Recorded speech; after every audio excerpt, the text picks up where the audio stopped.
So this is my third live stream today. Went live at noon when the House of Representatives convened in order to have their, their fourth vote for Speaker of the House. McCarthy loses. Then they get their fifth. McCarthy loses. Then they get their sixth. McCarthy loses. And now, actually right now, we've got PBS pulled up because they are going to reconvene and once again fail to elect Kevin McCarthy. I'm having a good time. You know, a lot of these people, Marjorie Taylor Greene, Donald Trump, they're saying support McCarthy. McCarthy's the machine. If they're talking to Republicans and they tell Republicans support the machine, I don't care what the Republicans do. If you guys are a Republican and you want to support him, man, do your thing. Don't expect me to. That ain't going to happen. So we're going to talk a lot about that. We got a bunch of stories in that regards. And we got a bunch of other really crazy stories. One that I wanted to talk about all day, and you guys know it. Some guy got his face chewed off. So it's like the zombies are coming. There's a new variant, I guess. We talked about it a little bit the other day. They're claiming, oh no, a dangerous variant is coming. And then we have the U.S. is extending COVID vaccination requirements for people who are not from here traveling in. So I think a lot of what we're going to be talking about, to be honest, is the House, because we're going to be tracking this live. So we'll get into that. Before we get started, my friends, head over to timcast.com. Become a member by clicking that Join Us button right there and support our work directly. As a member, you'll get access to our exclusive members-only segments, which will be going up. We'll have one of those tonight around 11 or so p.m. And you'll get to watch our other shows, Cast Castle Vlog, Tales of the Inverted World, etc. And we got more stuff in the works.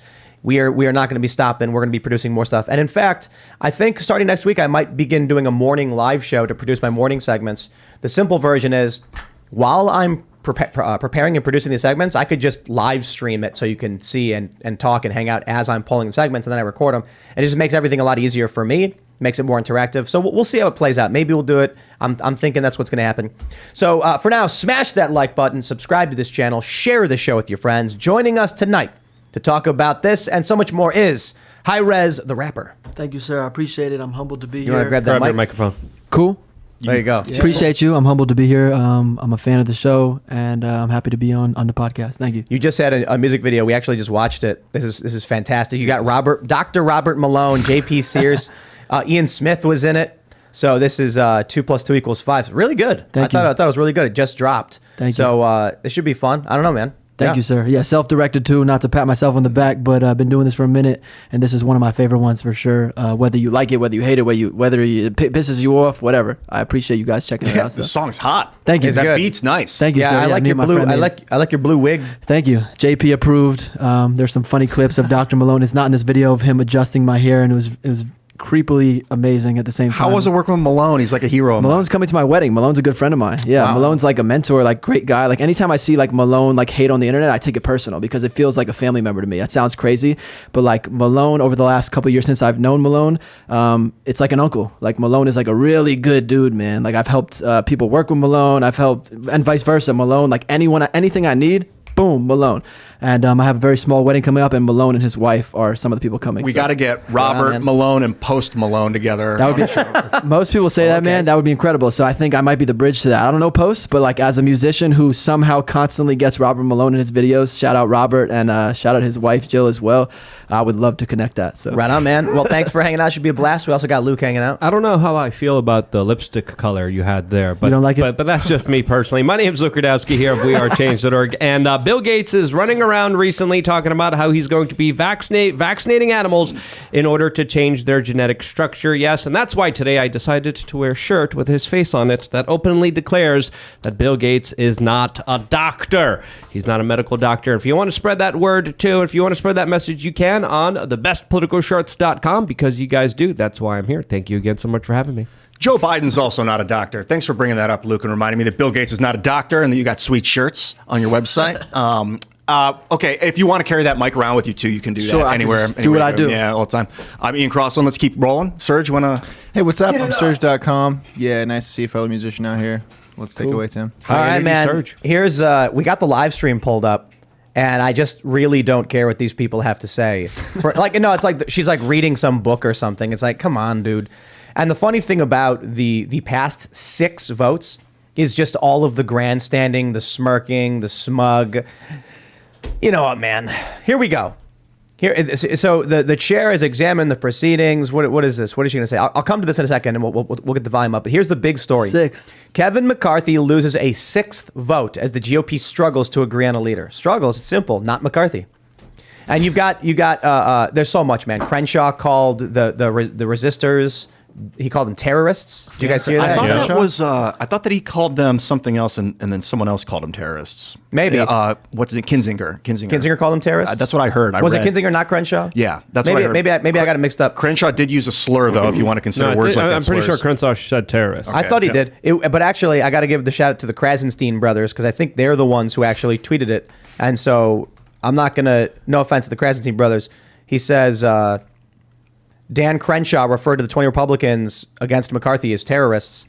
You hear that? Lauren Boebert, Matt Gaetz, Scott Perry, terrorists. Okay, well, let's fact check that because no offense to the Krasenstein brothers, but they're not the most prominent journalists, right? Yeah. Yeah, was it? I don't even know how to find this. When I read the tweet, it was Adam Kinzinger did a long thing, and at the end he was called them legislative terrorists in his tweet, and then Adam, and then I thought that Dan Crenshaw used a different word. I like the booing. Let's play it up. What are they booing over? I love the booing. I think the audio on the They all should be booed. desktop audio might be super loud. For what purpose does the gentleman from California... Fight. Uh-oh. What is this? Is anybody even there anymore? They just made a motion. Ayes have it, the yeas and nays are ordered. For what? Please go. I don't know. We weren't listening. We should do The yeas and nays are requested. We got to do an IRL live from Congress. A sufficient number having risen, the yeas and nays are ordered. Members will record their votes by electronic device. Did we see what they were voting on? I didn't expect them to go to a motion immediately. Our government's a joke. It's like we're doing the intros and everything. When hasn't it been a joke? This shit is so funny, dude. Like, the fact that this can just go into Sesame Street without anyone batting an eye is pretty hilarious. All right, here we go. A motion to adjourn. There it is. Oh.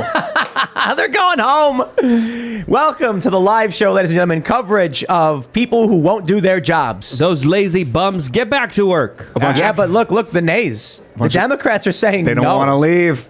Come on. Well, they want McCarthy to no. lose again. Hey, the Democrats plus the holdouts, if the Republican holdouts say nay, then they ain't going anywhere. So they vote on everything. This is just voting to go home and sleep. Yeah.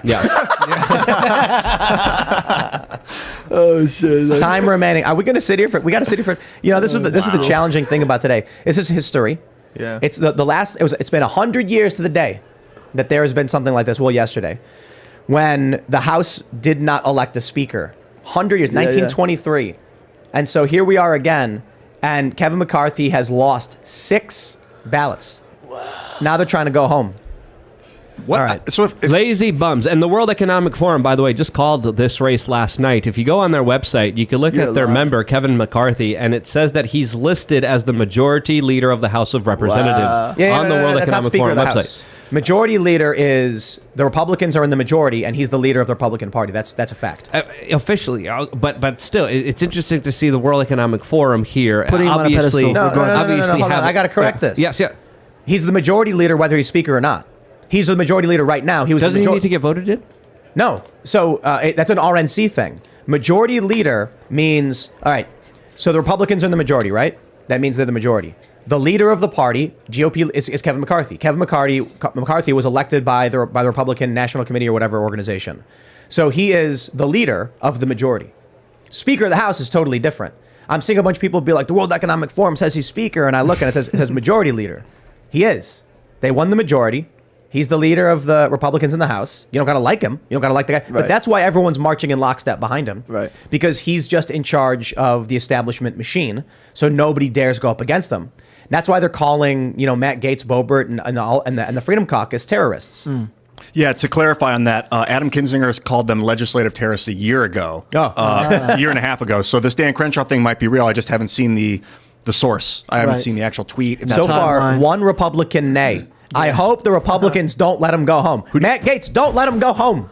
What's this movie like? It's 12 Good Men or something. You know what I'm talking about? Where they can't leave until they have a verdict. The jury. Are they going to wait 12 minutes and then at the end everybody's going to say 40? Like a bunch of people will say yay and make it, or a bunch of people will say nay. So they want to make them think they get to stay in at the last minute. They're trying to go home. Yeah, it looks like they're gonna. Well, they probably weren't able to broker a deal. Right. We want Sesame But Street. look, the Democrats don't want to leave. I think that's hilarious. Turn it off. So what would happen if they don't leave? They gotta vote. They gotta keep. And then if passing votes. Kinzinger's not going to get it, which he doesn't seem to, what will happen? They just keep voting 9 times. Kinzinger, McCarthy? Not Kinzinger. Yeah, McCarthy. They got to keep going until they get someone. And so there are rumors that McCarthy is going to try and talk with some Democrats, or something's going to happen. And a lot of people are scared. They're like, oh no, if 109 Democrats and 109 Republicans decide to come together, they can nominate someone like Liz Cheney, because that'll get them over the threshold for the vote. I just don't see that happening. That's crazy. But, maybe. What am I supposed? So what happens? Someone just changes their mind overnight, or they get threatened, or like, I'm going to kill you if you don't. Like, what goes on? I What think goes they're on? making deals between That's the only thing. It's like so obvious, where it's like, we're going to vote literally 5 minutes later, and now we change our mind because, wow. What realistically happens in order for somebody to be like, I guess I changed my mind? Well, so look, if they do a vote, and then, I'm sitting here, and then they're like, everybody votes McCarthy, and then I don't. Then it's like, okay, we're not going to go home. We're not going to get done, and you're not going to win. Just vote McCarthy. Some people just go, fine, whatever. This is literally like something that can affect, the everyday person. Like, I just want to go home and eat, so I'm just going to change my mind. They've been here 2 days. But more importantly, it's kind of like, look, you're not going to win. And so someone might be like, okay, fine. Here's the crazy thing, though. Kevin McCarthy's losing votes. Right. He lost 19 votes the first time. Then he lost 20. Then he lost 21. He's just slowly losing more people. It's time for the McCarthy faction to realize they have no loyalty. It's only fear. And the people opposing McCarthy are the people who are voting on principle, saying we do not want an establishment shill who worked against the America First movement, against Donald Trump, even if Donald Trump endorses him. I'll tell you what's really interesting.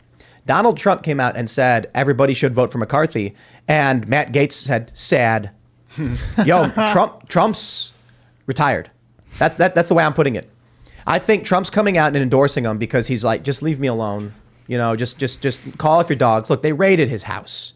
The feds kick his door in. I'm sure when that happened, he said, please, just stop. I just want to play golf. And they were like, okay, endorse our guys, play ball with us, and you can. And I think that's what Trump's doing. But why is he running to be president of the United States then? Why is he putting himself out there? Why is he still on Truth Social? He has to. He doesn't have to. Or maybe what Tim's saying, maybe he wins and now he's a different person. He comes out with NFTs. Look, I that. know he made a lot of money off that. I bought a few. I made a couple bucks. But his right now, I'm seeing people have been super chatting me and chatting earlier and commenting that Trump sold out. Right. Supporting McCarthy. Look, man, the media makes Donald Trump look like an Oompa Loompa. They brighten his face. They saturate it so he gets real dark orange. I've seen it in person. And then he goes to those same journalists and says, I'm going to give you the perfect interview, the exclusive. You can report whatever you want. Why would you do that? Right. Kevin McCarthy calls him a Putin puppet. Kevin McCarthy blames him for January 6th. Kevin McCarthy works against MAGA candidates. And then Trump's like, I'm going to endorse the guy who's trying to ruin me. So you're saying that he's retired. He's like, I'm done fighting these people, Right. You It's think more than retired though, right? Right. If you're retired, you don't do anything. So it's more than retired. What you're saying. But I feel retired and controlled, retired and blackmailed, retired and what? Because why would you even say anything? You know what I wonder because why do anything? So they raided his house. The FBI raids his house. Okay, it's not going to stop. Yeah. He goes to them and says, "How do I make it stop?" And they say, "Endorse us." And he goes, "Okay."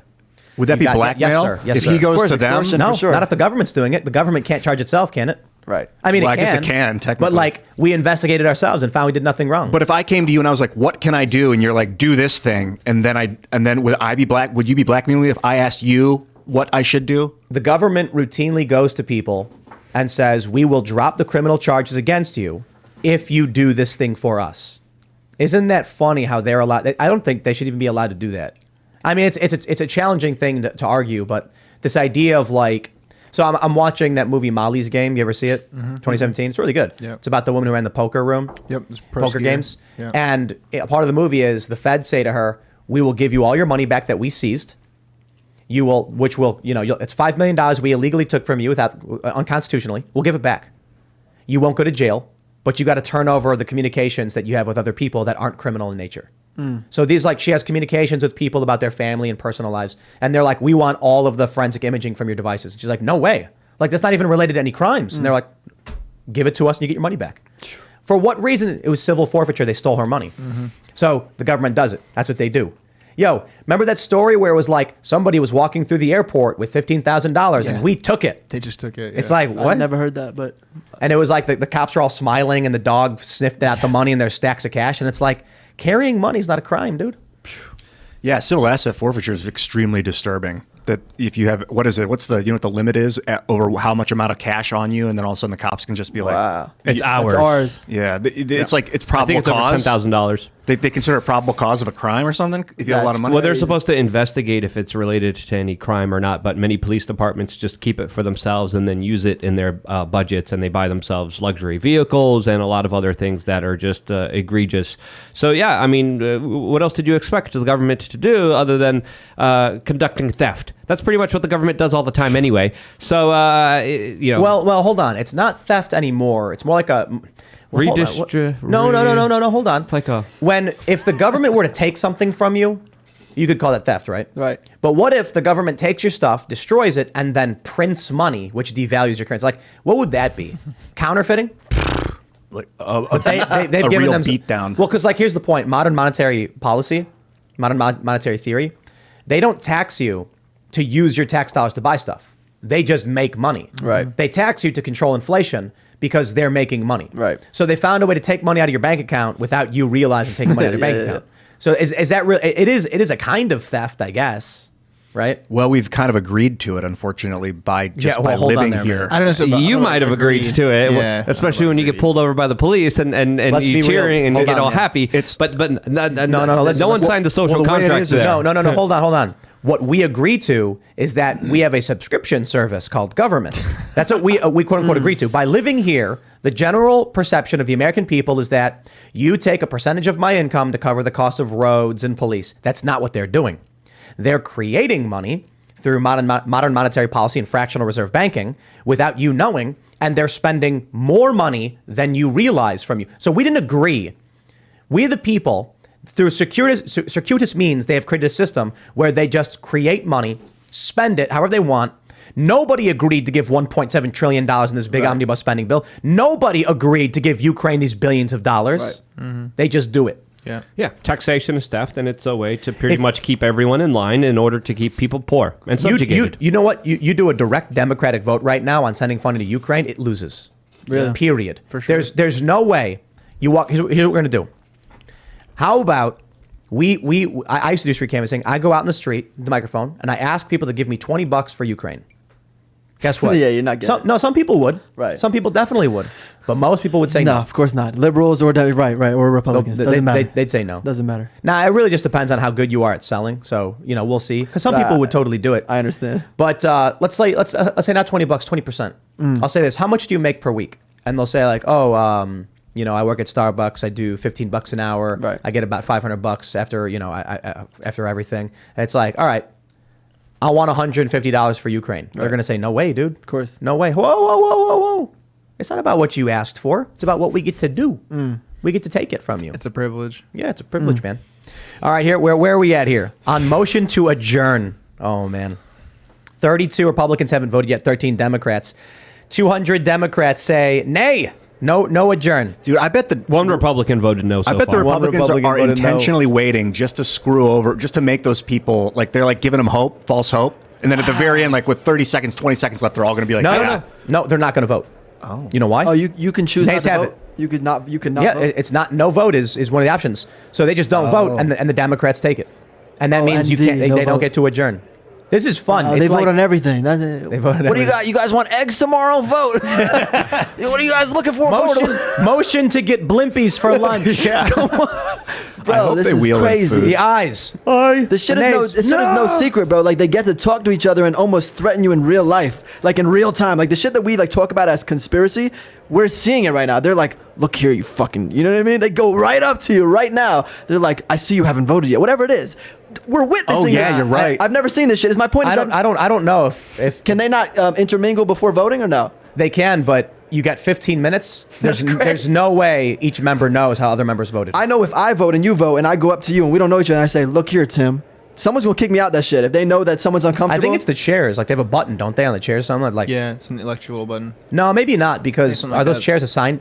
Are they assigned chairs? I don't know how that works. Dude, you know what I think about Congress? I just think it's full of people who are like, oh, better follow the rules. They told me I have to wear a shirt. No, think I so? better wear a tie. Yeah, totally. I feel like it's the opposite. I feel like the worst kids you knew in high school, not like worst as in society, as in like we dropped out, and that's like they're doing great. My friends that like dropped, they're doing great. But all the intellects, I feel like that's like I'm better than everyone. I'm a genius. I'm intelligent. That's not what I'm saying. I'm saying these people all go in and they're like, but we have to do things this way. Oh, okay. Like, So there's but the still speaker says I have to do it. They're like There's a rule handful of people. followers. They're aware of the rules, and Like Lauren Boebert Yeah. brought her gun in, I think, and like Marjorie Taylor Greene didn't want to wear a mask. There are a handful of people who are like, get your rules out of there, man. right, It's so right. stupid. I understand. They're playing ball, but then behind the scenes, from what I know, they get drunk. Here we go. Here we go. Correct. Just We trash got a talking. minute 15. It's a close vote. It's a close vote. Minute 15 remaining. Oh, they're all coming in. I knew it. All the yays pouring in with a minute left.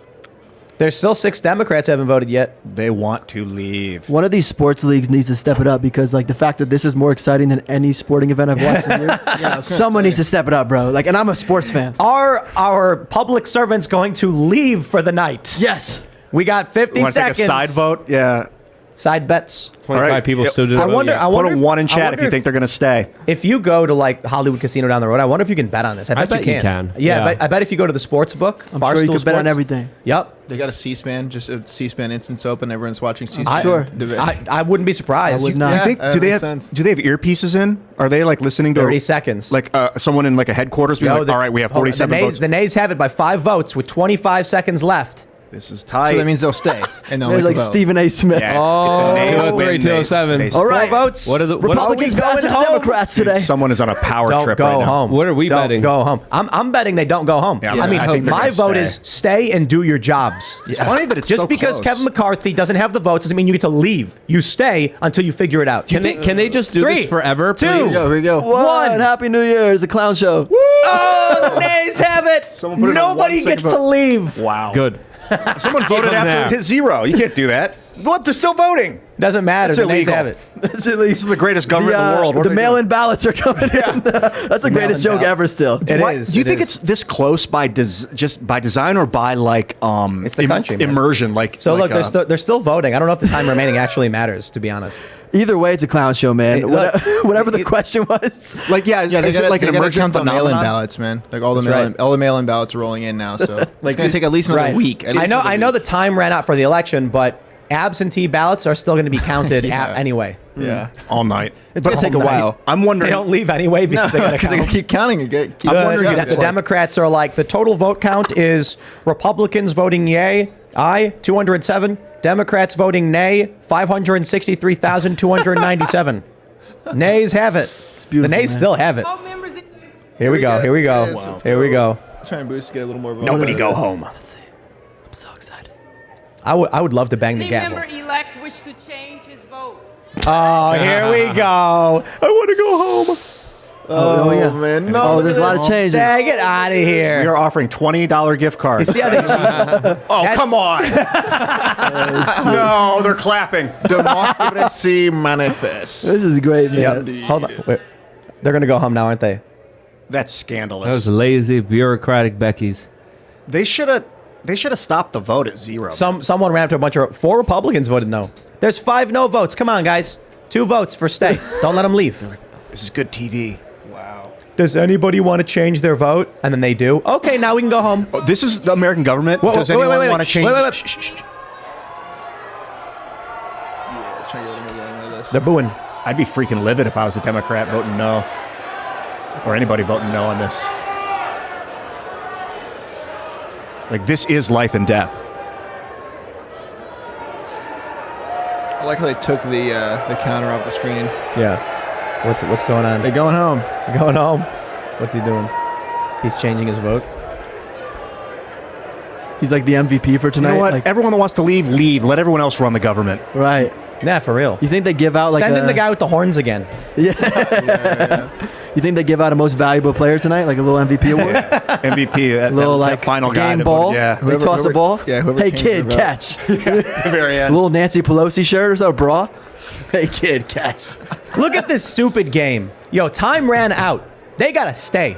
So they get to leave. I still can't. I'm like, pass a motion to not have to work tonight. I'm incompetent. What does this mean? Can they leave? If they get Could you yay, they imagine, leave. like- Now Ye has it by 214 and by one- 213. Until By one when? now, by one. It's What supposed- number do they Come need? on, nay. Nay, There's nay, no number, nay. it's just There's whichever 7 people number that still works. haven't voted. Motion Oh. to adjourn. Oh, 7 people. Six- Gotcha. Oh, It's 16, now so You we're must seeing- vote. So you must vote. Yes, I think Wait, so. how come the Republican holdouts are saying go home? Come on. Matt Gaetz said he could vote all night. He probably voted no. That's what I'm talking about. We need people like Matt Gaetz with a lot of There's energy. 5 votes Lock left. the doors. Give them diapers. Let's fix this. Like it's Suspend their pay. Yeah. old people that don't have the energy, and I don't have hate towards old people by any means. People that don't have the energy to stay up past 9 o'clock and work for 18 hours. I gotta call shenanigans. They had 15 minutes to vote. The timer ran out. The nays had it, and this is how it works. The rules don't apply. The time is meaningless. They're just like, well, does anybody want to change their vote? You do? All right, we can go home Now that you know the final vote tally, anyone want to change it? they're yelling again. I'd start blasting some like DMX or something at this point if I was them. Rest in peace, man. On this vote, the yeas are 200. On this vote, the yeas are 260. No, they're not, you The liar. nays are 214. Accordingly,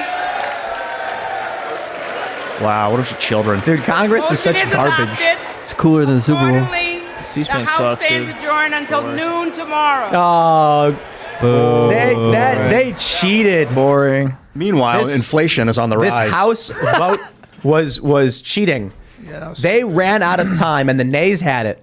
And then they were like, does anybody want to change their vote? And then a bunch of votes came in after the wanna time go was home. over. Yeah. Where have That's how I they seen do. that before? That's how they do it. Wow, seen that. that was the Look first at time I ever this. saw All it right, there it happen in is. real time. By the Ladies way, and you were gentlemen. talking about not offending old people. I think you're geriatric phobic. I'm just gonna. I think I should just start offending them all. You should 100%, dude. I'm gonna I'm thinking of my own future because I don't want to be 85 and people telling me not to run So for office. he's octogenophobic. I don't know what this is. Octogenophobic? At 80 or over. Oh, 80 plus. It's really, Yeah. if you're 85 and you've had stem cells and NMN and your body is like the 45-year-old body, then I'm all about it. But if you get tired at 8 o'clock at night, get out of government. Get out of government. I think a lot of people can agree with that, man. Let's see where we're at in the prediction market after all this. Kevin McCarthy is the favorite to win. I bought 800 shares in Jim Jordan, and I'm losing all my money. Because I was just like, it's not so much about thinking Jim Jordan's going to win, but that here's how the prediction market works. You buy a share in Jim Jordan for 6 cents. If something happens that makes it seem like he might win, he'll go up to like 15 cents. And then you can sell the share and make money off of it. That's how buying shares works. I don't think it's going to be Kevin McCarthy. I mean, I think there's a strong chance it will be, but I'm not entirely convinced. I don't know what'll happen. This is an alternate timeline, so Trump 100% could become it because everything that has existed 100%. Somebody, I fully believe someone time traveled, stepped on a butterfly and or a bug, and what we're living is 100% an alternate timeline. I'm a big Back to the Future guy, and 100%. I'm not endorsing this by any means, but if I had to put my money on Trump, Rachel, if you're listening, can you put some money on Donald Trump? Because I definitely. He's in there. Look at this. 2 cents. You can make a lot of money. According to what's gone on the last 2 years, anything that's improbable is possible. Do you think that CERN smashing particles is causing people to like manifest reality in more wild ways? The fact here we that I go. know what you're asking is scary. You see what I'm saying? And the fact that anyone listening knows what you're asking is scary. So Everybody knows, dude. So Now here's the question: why do people think it's true? There must be something going on, right? Conspiracy theory 101. Rapid consciousness fluctuation, but the internet also is probably a bigger culprit and the reason for that. Internet video, the right, mass formation let me- that comes out of that. Let me get a question. Comment in the chat. 1, if you want Donald Trump to be Speaker of the House. comment what? I'm going to comment it, dude, because I want to have some fun this Here we year. go. Press number 2 if you want Ronald McDonald to be Speaker of the House. I'm rocking with One that. I'm or rock- number 2? And Which 3, one? and type in- for me, it's 2. 3 if you want Donald Trump in a Ronald McDonald suit. No. As Speaker of Don't the make it House. too complicated. Ironically, 7. Trump would vote Ronald McDonald. That's like. So I think he would agree. This is you guys don't realize this is 4D chess. and Donald Trump is going to be named Overwhelmingly Speaker of the House. ones. That's right. He's going to be the unity candidate. We got All some the twos in Democrats there. and the Republicans will come together. The Democrats are going to be like, listen, if Trump's Speaker, we have something to campaign against and fundraise off of. And the Republicans are like, we just like Trump. Like, how do you align politically, Rez? Yeah, I grew up, whether it's right or wrong, I grew up, everything was a Republican's. I'm sorry, Mom, if you're watching, I love you. Everything was a Republican. Everything was Bush's fault. Everything was a Republican's fault. As soon as Obama, oh my God, a black man, I voted Obama. I had to. Well, liberal. That's how I was. I grew up my whole life like that. And that's just still who I am. I'm a very open-minded, loving dude. I think everyone has their right to live the most left as they want in their household, or the most right as they want in their household. But in recent times with COVID and vaccine mandates, people started telling me I was a far-right extremist because I was against mandates, and that was really the first thing that stamped it for me. It was never Trump. It was never Republicanism or conservatism or anything like that. And for whatever reason, just, the left started calling me a racist, right-wing fascist because I was against mandates, which to me was very liberal, to be like, choose what you want. And I thought, I found myself on like a strange side of events with everything I said, everything I tweeted, every song I made. And I ended up, I'm the only rapper that performed on the Lincoln Memorial. There was like 50,000 people. That's a crazy thing that I can say now. I'm blessed, thank God. But because of mandates and COVID and lockdowns and these events that I was performing at, I stopped performing in venues because of mandates and testing and requirements. And I ended up performing in front of like doctors, and I'm touring with like Malone and all these, life is crazy, man. It's insane. So They said, So you're saying Hi-Rez for Speaker. anyone at this table would probably, the people that Luke don't for want to be Speaker. in politics Hell no. would do better than the people in politics. Anyone here who No, doesn't, exactly. I don't want to be, I'd rather someone who doesn't want to be in politics be in politics. I want to point out everybody put ones in the chat supporting were some Donald Trump for twos. Speaker. No, I know. But like, here's the three in thing: there. people are commenting about Trump. He's endorsing Kevin McCarthy. Do you really want Trump to be the guy? What about Ron Paul? You know what I mean? Like, if we're gonna start pulling names, Ron Paul or Rand Paul? I don't even know who Ron Paul is. Ron Paul? Ron- yeah, Ron- Rand are you Paul. serious? You got to leave Ron right Paul? now. We're kicking you out. Ron is, What? Ron is Rand's dad. Dead Dude, ass, bro? he is the What? guy you got to know. I don't know. I'm not a No. I became political when they told me Hi-Rez. I'm an extremist. We should talk about Ron Paul. He's like the OG, the libertarian guru Okay. of the day, and his son is Rand. Yeah, if you like Rand. he actually invented Rand Paul. Yeah. I love Rand. I just Ron posted him Paul on my shit. manifested Rand. I love Paul Rand He's Paul. a doctor. with a woman. I love Jim When Jordan. Bush- I love Rand Paul, just like When everyone at Bush this was table. destroying this country, one of Okay. the few people standing up against him was Ron Paul. Wow, what a legend. From the Republican Party. 100%. And he started to run for president in 2008. Luke, you said at some point he didn't make the ticket.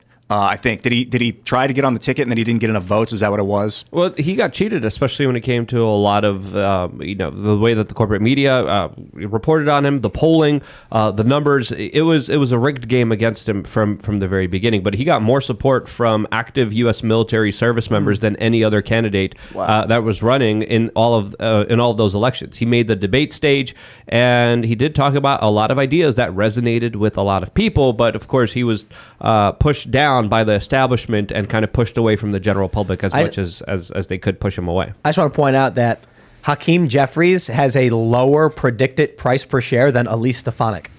Like, there's no reason to believe Stefanik would be Speaker of the House for any reason, and Hakeem Jeffries is actually in second place, and people are convinced he ain't going anywhere near that Speaker suite. Through this site, can I sell 2 Donald Trump tokens for a Hakeem Jeffries token? Like, can you trade I don't know stock or whatever these are? Or do you just sell them out? You just Sell them and buy and Yeah, sell. you buy and sell. All right.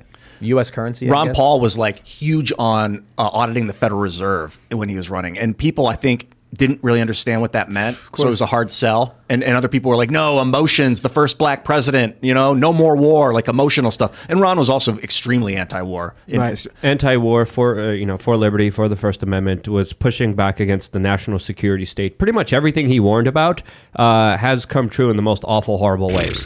So Hey, that's- look- yeah. No, I was going to say, look at this. Ron DeSantis is the favorite for the GOP nomination. At this point, I agree. Donald Trump coming out for McCarthy, bad. These Freedom Caucus guys, Matt Gaetz, Boebert, saying no to Donald Trump.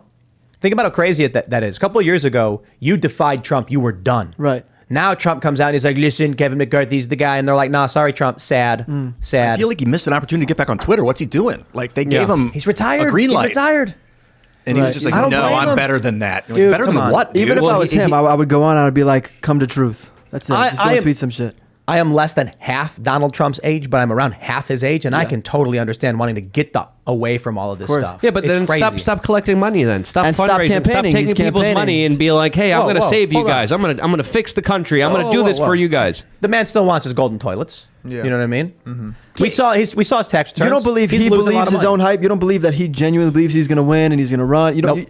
You think it's campaign money and it's whatever. It's I think he's winding things down. My personal opinion, and maybe I'm wrong, maybe I'm completely wrong, is you do not, as an America First Trump candidate, endorse Kevin McCarthy. You don't do it. Marjorie Taylor Greene is getting roasted on her social media for repeatedly endorsing McCarthy.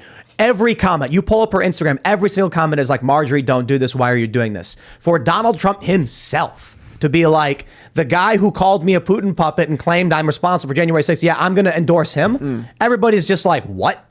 That's just like ending your political career right there. And it's a problem with the House as it's set up. Like Marjorie, in my opinion, if her constituents are telling her to vote a certain way, she should vote that way. The problem with social media is that it could be Chinese bots telling her to vote a certain way, so she doesn't know who her constituents are, which is why I look towards smart contracts. So like we could represent ourselves instead of Marjorie making the decision. So are you for smart contract voting? I would love to do Blockchain stuff voting? like that. Blockchain Yeah, I want it voting? like as like a third part in addition to what we have. I want it on the blockchain, So you or like know, on 7 blockchains. So it has to be close. I agree. And we could do like a smart contract. So instead of like we have 440 representatives in the House of Representatives, we'd have like one representative, Marjorie Taylor Greene, has 700,000 constituents. Right. Why don't all 700,000 people put on a blockchain, yay or nay? Who do they want to support? And then the winner of that sector will go to that It would be person. so easy, man. I don't know how many people know about this. I'm not going to tangent off, but KYC, you know your customer. So each representative, we KYC, we know who's who. It's impossible. Even if there's bots and other things, we know which address comes from which vote. Right. We saw it in real time, and now we know what's real and what's not. And it's probably a lot harder when there's 80 million people, 100 million people. When we start talking in the hundreds of, as far as citizens voting for a president, it's a different story. But as far as for things like this, we 100% could start that. And I know I've seen, especially with my fans, I've seen both sides of it, where my more Republican fans are like, you're welcoming the New World Order with central digital, with they're scared of everything. Anything that's progressive, they're scared of. And then my more left fans are like welcoming it, like it's delicious. You know what I mean? I gotta read this Chip Roy quote. Will Staken says, Chip Roy returning to meeting with McCarthy and others, quote, I am open to whatever will give me the power to defend my constituents against this godforsaken city. What? Who said that? Chip Roy. I don't know It's amazing. Chip. Chip Roy's great. I got to look him up. Yeah, DC's a garbage town full of garbage people. Not Yeah. every single person. I'm saying it's the politicians. I thought that That's where they go. Charlie Kirk talking about decentralizing the RNC was really interesting. Taking it out of Washington, D.C., moving Yeah. it all around the Yep. country so that if people want to go bribe their local authorities or their local Republican, they got to fly around to do it and take a day off, 2 days of travel. And it's like you can't just pop over to K Street. I don't really know all the terminology around there. K Street's like agree. a political street where everybody hangs out. Lobbyists. And then you got the steakhouses. You want to meet a politician, a lobbyist? Go to one of the steakhouses in D.C. What's that famous one? I think we ate there before. Didn't we go there, Luke, for a book signing and we met Bernie Sanders or something? A long, long time ago. Yeah. And then Bernie was super rude and mean. Oh, he was? He notoriously is. This is why Tulsi decided to endorse Biden because Get out of my way, Luke. I want steak. And you were like, he was sorry. walking out. He was walking out. He's super mean, super grumpy. Yeah, he punched Luke in the face. Luke flew back 20 feet. Is that why you're Not practicing him. self-defense? Not, It was Bernie the whole time. That was No. a joke. That was a joke. Oh, yeah. For legal you reasons. like Bernie Sanders? he sold out. He kissed the ring of power. He has a brown nose from being up Hillary Clinton's what. He, of course, used to talk about the Koch brothers' plans. He's not talking about that anymore. And essentially, he's a career establishment politician that's playing the game. And the more the politicians play the game, the more obviously a lot of people lose respect for them, and rightfully so. If you supposedly stand for one issue and are saying that you're going to help people with this specific issue, and then you backtrack on all of that because you want to make a deal for something else that's going to benefit you, sorry, you're a scumbag. You're a liar. You're someone that's two-faced, and that's how politics is played, and that's what a lot of politicians do, and this is why I'm skeptical of all politicians. Even when Ron Paul was running, again, I was even skeptical of Ron Paul. Even said critical things of him because we didn't always, agree. But that's what we're supposed to do. We're supposed to be questioning each other. We're supposed to be having the best ideas. Let the best idea win. But I think the more decentralized, the more honest, the more accountable a politician could be, the better. And sadly, we have the exact opposite of that. We have a system, we have a swamp, and even the people who are claiming to drain the swamp are becoming one of the biggest swamp monsters, a part of this larger, nefarious, sociopathic, insane pool of sass and crap. This is what I'm saying. If I was in Congress, I see a super chat where someone's like, Roberto Jr. would be a better speaker. I would legit nominate my rooster. Yeah. Like, here's the point. Someone's got to stand up and just basically say, this is a circus. It is a clown show. At first, they were just like, we're not going to vote for McCarthy. We'll vote for anybody else. And the first vote, they kind of vote randomly. Then Gates nominates Jim Jordan. Everybody votes Jim. All the defectors vote for Jim Jordan. Today, it was Byron Donalds. I'd go up there and be like, dude, all I'm saying is I got this handsome ass rooster named Roberto Jr. He tall. And he will do nothing wrong. He won't take your money. He won't steal the taxpayer dollars. He won't lie. He won't argue with you. In fact, he won't say a single word to you. I'm going to vote for him. Hey guys, put a 5 in chat if you want Tim to run for Congress. No, and a 6 if you want him not to. Well, no, you got to get into Congress to appoint Roberto Jr. The people who don't want to be in Congress would do the best. That's what I'm talking about. Would you ever do Congress? No, put a I would do the best. Put a buck in chat if you think Roberto Jr. would be a better speaker than any of the Republicans or Democrats. But my question isn't really, do you want to do Congress? Because I know you guys are all pretty much like, I don't want the power. That's how I feel. But would you? It's like such a strange question, man. I would never say no to anything. Except the obvious. I'm a straight male. I would be with my wife. So let me ask you the same question in a different way, Ian.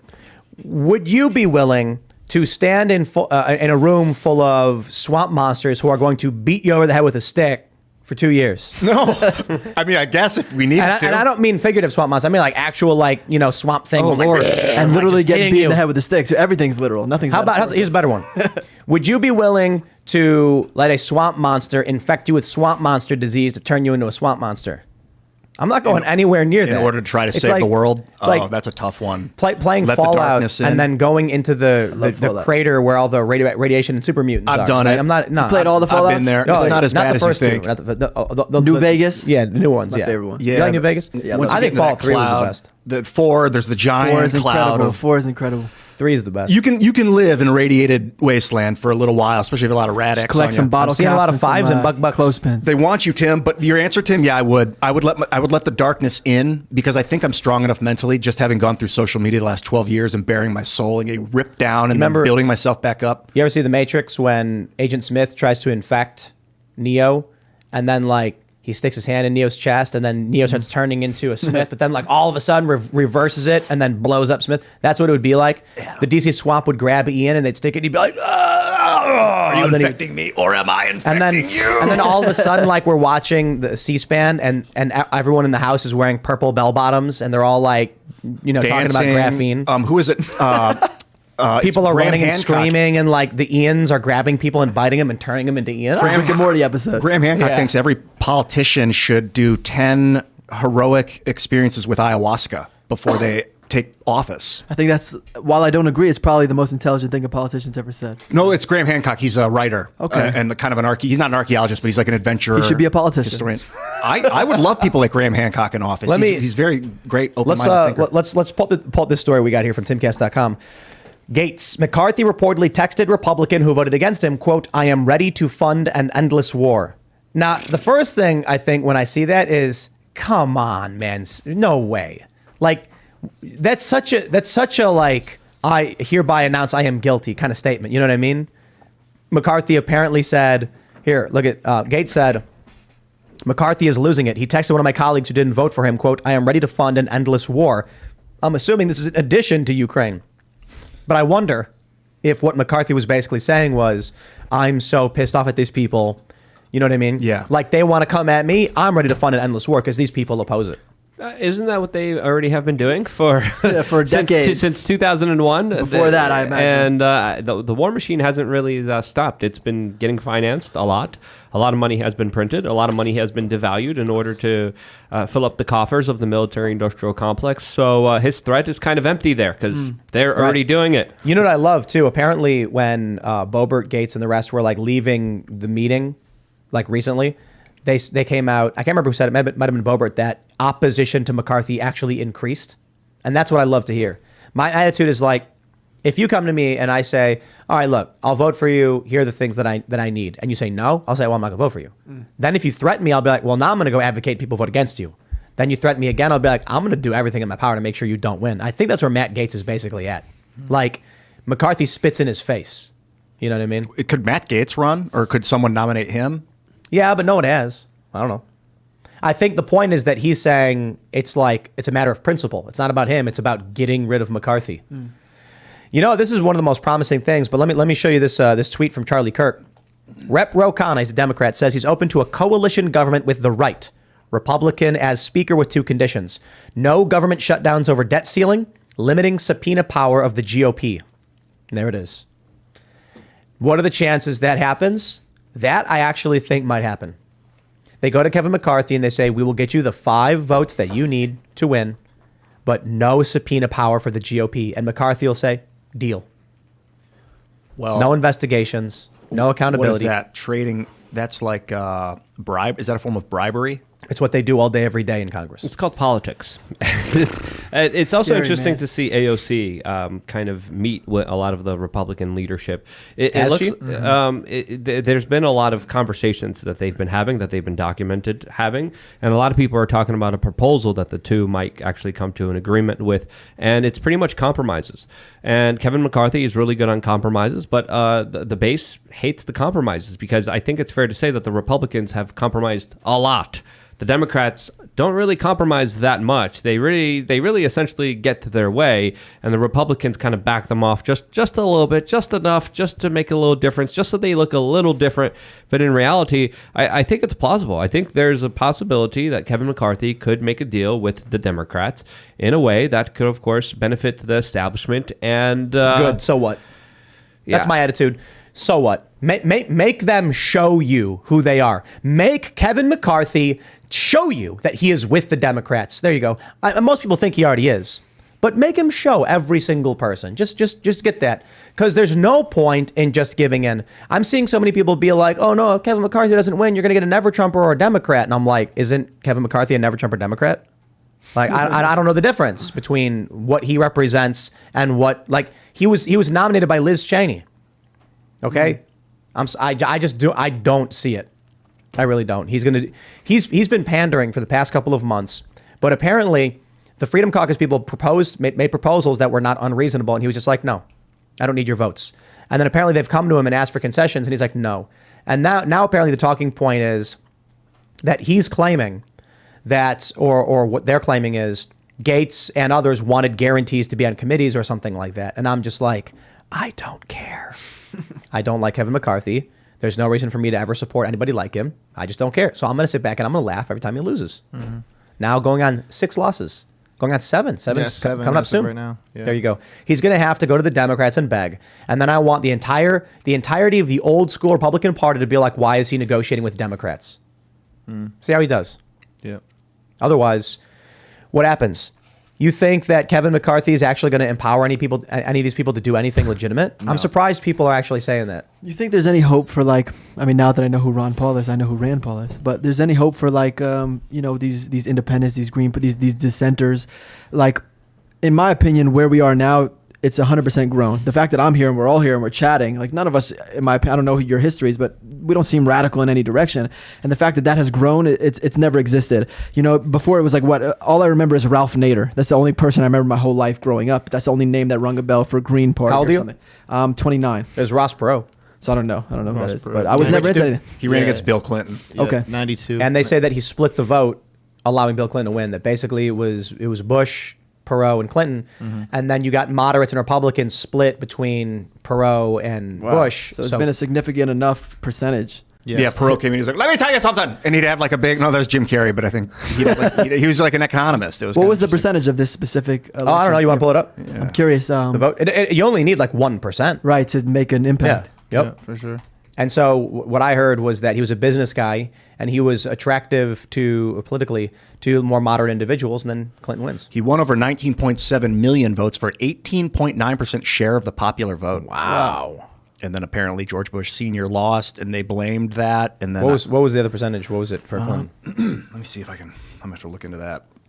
This is the most Just look up significant It Green was Party. 1992, right? Yeah, Yeah, this is 92. So that's when I was born. You said you were 29. So 29, we're 93. like, yeah, we're like right on the edge. This is the most significant Green Party vote of all time, I or got no? it, Tim. This guy, or no? You have no idea. This is the most significant Green Party vote. Or Ross just- Perot. He ran independent. So this is the most Look at this. significant independent party. Yeah, third party. Teddy Third Roosevelt party. won as an independent in didn't even know that. 08 or something. The Here, Bull pull this up. Moose Party was what he called it. Yeah, here it is. 43% for Bill Clinton. If Perot did not win, I don't think Clinton could have won. I don't think he would have. He probably would have done better because obviously some Democrats did vote for Perot, but Perot likely was as an independent got more Republicans. But I'm looking at the electoral votes, which really is all that matters. The popular vote's not really relevant. You think independents That's are true. ever? That's true. I know this is not a conspiracy, driven. No, show but at times. it's not. But think about this.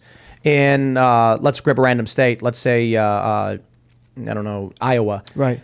Bill Clinton wins because George W. Bush didn't get enough votes to Right. win Iowa because Ross Perot got a portion of it. So it matters. So do Democrats send in a Ross Perot in these scenarios? Like, does that exist? Is that possible? It's not. Of course, it's Trump possible. was their Pied Piper candidate. He They was a said in Democrat. 2016 that support Pied Piper candidates like Donald Trump and others so that people go and support him and they can't win. And then Trump won. Just And to I think- think that's one of the reasons Hillary was so mad. She's the one who was trying to prop him up. Right. They tried the same strategy again in 2020. And it like half worked. Right. The Democrats were funding the messaging of Trump Republicans, hoping that it would spike the election and force Democrats to win. Yeah. It maybe worked in some place. I think ballot harvesting was the real trick. Like, I'm friends. You know who Spike Cohen is or no? Yeah. Yeah, he's been on the show. Okay, I didn't know that. So I'm friendly with Spike Cohen, and perfect example. Like, he's not some agent sent in to take away votes from whatever. But like, historically, it's totally possible to be like, hey, like, we know you're not going to win, and we know you're more conservative, and like, people leaning right or more on the fence, left, they don't really care. So we're going to pull away votes from one party significantly. That's possible, 100%. I think it's probably why they the only intentionally reason. don't give media attention to a lot of third, fourth, fifth party candidates. I really like saying third party candidates because that only implies there's only going to be three. There's should be lots and lots of political parties. But I think there are lots of the media is afraid that if new candidates get in, that stuff will get all split up and you'll have another Abraham Lincoln. Because they're always leaning a certain way. You know what I mean? Me and my fiance, we always talk about like you could be libertarian, like, which is what I always called myself that. And she's like, you're just scared to call yourself conservative. But in general, my point is like, someone leans a certain way, like a libertarian who leans left or someone who leans right. So eventually someone's gonna pick when it comes to a certain topic, no matter what. They're gonna be more liberal or more conservative. There's no such thing as I'm more of the middle. You pick on every single subject. Even if you are in my opinion, being more of the middle is you are a la carte. You're not just like an establishment person who votes regardless no matter what. You're like, hey, I think this with abortion and this with 2A and this with blah, blah, blah. And that's how most people at this table are, is like, hey, like, we pick a la carte and like what makes sense versus like, I was told I have to vote this way every single time, no matter what. You know what I mean? So it's like, we talked about the value of taking R&D off the tickets, so you don't know what party you're voting for. My fiance said the But same thing. Then you'd be voting for names, and people would change their name like Right. Buzz Lightyear. and they could like lie and be like, this Lightning Storm and stuff. Of course, John Democrat. Yeah. we could Bill plop someone Republican. in when we now decide this is what they like. Let's put someone here. So you're right. It's, I mean, that strategy would still work right now. Right. It's just not easy to change your name. It actually is quite difficult. Maybe you could say I you was can't- watching Nathan For You. You guys ever watch Nathan For Love You? him. He did that thing where it's like he was trying to get a guy to change his name, and you have to like announce it in a newspaper for 3 weeks. So he made a fake newspaper. It was pretty clever. I guess it worked, But it's not easy to change your name. You could do that and then just force them to use their name from back in the day, but then you get into dead naming, and I don't know how that culturally plays these days. Ross Perot ran again in '96. He got 8% of the vote, and Bob Dole lost. Bob Dole. I loved Ross Bob Perot. Dole, I really okay. wanted Ross Perot. He seemed like he was going to do good stuff for the U.S. I don't know. I was a kid. I was like 12 when he ran, but okay. it was nice to see someone talk about something other than politics and like, Right, I'm in going to do politics, this. I'm going to in do that. He was like, politics. if you can look at the economy and he pull out these charts while he was campaigning and like show people economics and stuff, it was Okay. really, really nice. And this is the first time I heard this name, man. Whether I'm young or just an idiot, I don't know politics too much, but that's I would 100. He had Ross Perot. You got my vote. Yeah, Ross. Apparently Then you Ross, go into 2000 where Al Gore actually won the popular vote, lost the Electoral College. that was a wild election year. You guys obviously seen the Al Gore South Parks. That was like the And extent then the of my two you distant never in your whole cousins. life? No, I When don't. I- Oh, Man, Bear, Pig. Man, Bear, Pig. Yeah. That was the extent of my knowledge of Al Gore because I was so young. This was 2000. Everything was George Bush, 9/11, Iraq. Like I was a young kid. I'm like 10, not even 8, and like my extent was like South Park Al Gore. That was the This is, extent of. I gotta say, I just jumped to 2016. This is actually hilarious. Hillary Clinton got 3 million more votes than Trump and lost. Too bad, lady. Thank God it's a republic. Trump got, I think, something like 77,000 votes spread across 3 states, which got him enough electoral votes to win. Correct me if I'm wrong. This is allegedly the next ticket, potentially. Like people are saying this. People Hillary are saying, Clinton People for- are saying this is like extremely plausible. This I don't think so. What, Michelle Obama? I don't know who. Then who? Yeah. again? Michelle I mean, it's a good point. Democrats don't have anybody, but I don't even think Trump's going to do it, to be honest. You think it'll be DeSantis versus Michelle Obama? DeSantis Yeah, versus- maybe. I think Trump will go. Here's my prediction, and please bet against me because I'm probably wrong. But I'm just saying I think there's a decent probability what we end up seeing is Trump goes in the primary. Trump narrowly loses the primary, but then claps and cheers and says DeSantis is going to do a good job. I'm going to get behind him, and that's how Trump is winding things down. Because the things he's done have been very, very weak as of late.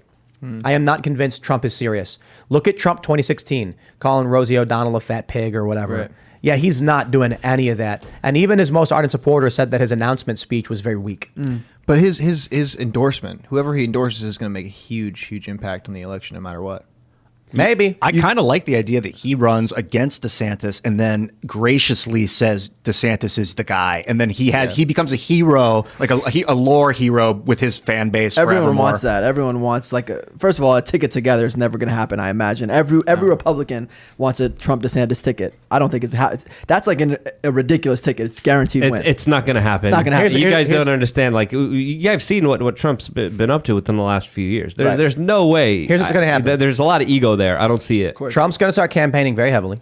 And then just in early 2024, in the full swing of things, or I should say whatever point right before the RNC, when is RNC? Summer of 24, Trump will be walking down the street with some reporters when all of a sudden he hears yiping and yelping, and there's a burning building, and he says, "I hear puppies." And he's going to run in, and then he's going to run out covered in smoke and singed, carrying a box of puppies. He's going to put them down and say, "You're safe, little ones. But I'm too injured to run for president at this point. I have no choice to endorse Ron DeSantis because saving puppies at my sacrifice." So that's a good Something like Do that. you think his VP choice can change your mind, Tim, or anyone's mind listening who maybe agrees? You guys are drinking a lot of Kool-Aid. I just want to say this for a You think I'm fact. serious? Who's you guys? We have opposing opinions, right? I think Trump will run, and I think he potentially could win depending on his VP candidate. I think people bring up Tulsi Gabbard. They bring up a million possibilities. I know it's forget who I just said. My point is like that VP candidate can totally change an election. I'm not saying like I'm at this point maybe like 80-20, 80% DeSantis, 20% Trump. There was a period, I went back and forth earlier in the year. Last year, I was like maybe DeSantis. Then I saw Trump wanted to fire everybody, and I was like, I'm leaning more Trump. Then people like Carl Benjamin from Lotus Eaters was like, Trump's got to finish his narrative arc. He's got to get back in. And then I was like, okay, I like that. And then people were like, and then you get DeSantis an opportunity for 8 more years or whatever, which is hard. This is what I've heard. Yeah, maybe not likely. It's like that's a crazy thing to think. 12 years of Republicans or Right. whatever. But now we're at the point where like, Trump is endorsing McCarthy for one thing. Trump is selling NFTs, and I'm just like, this is not this guy. Look, in 2016 and 20, he was serious. Right. He's not serious anymore.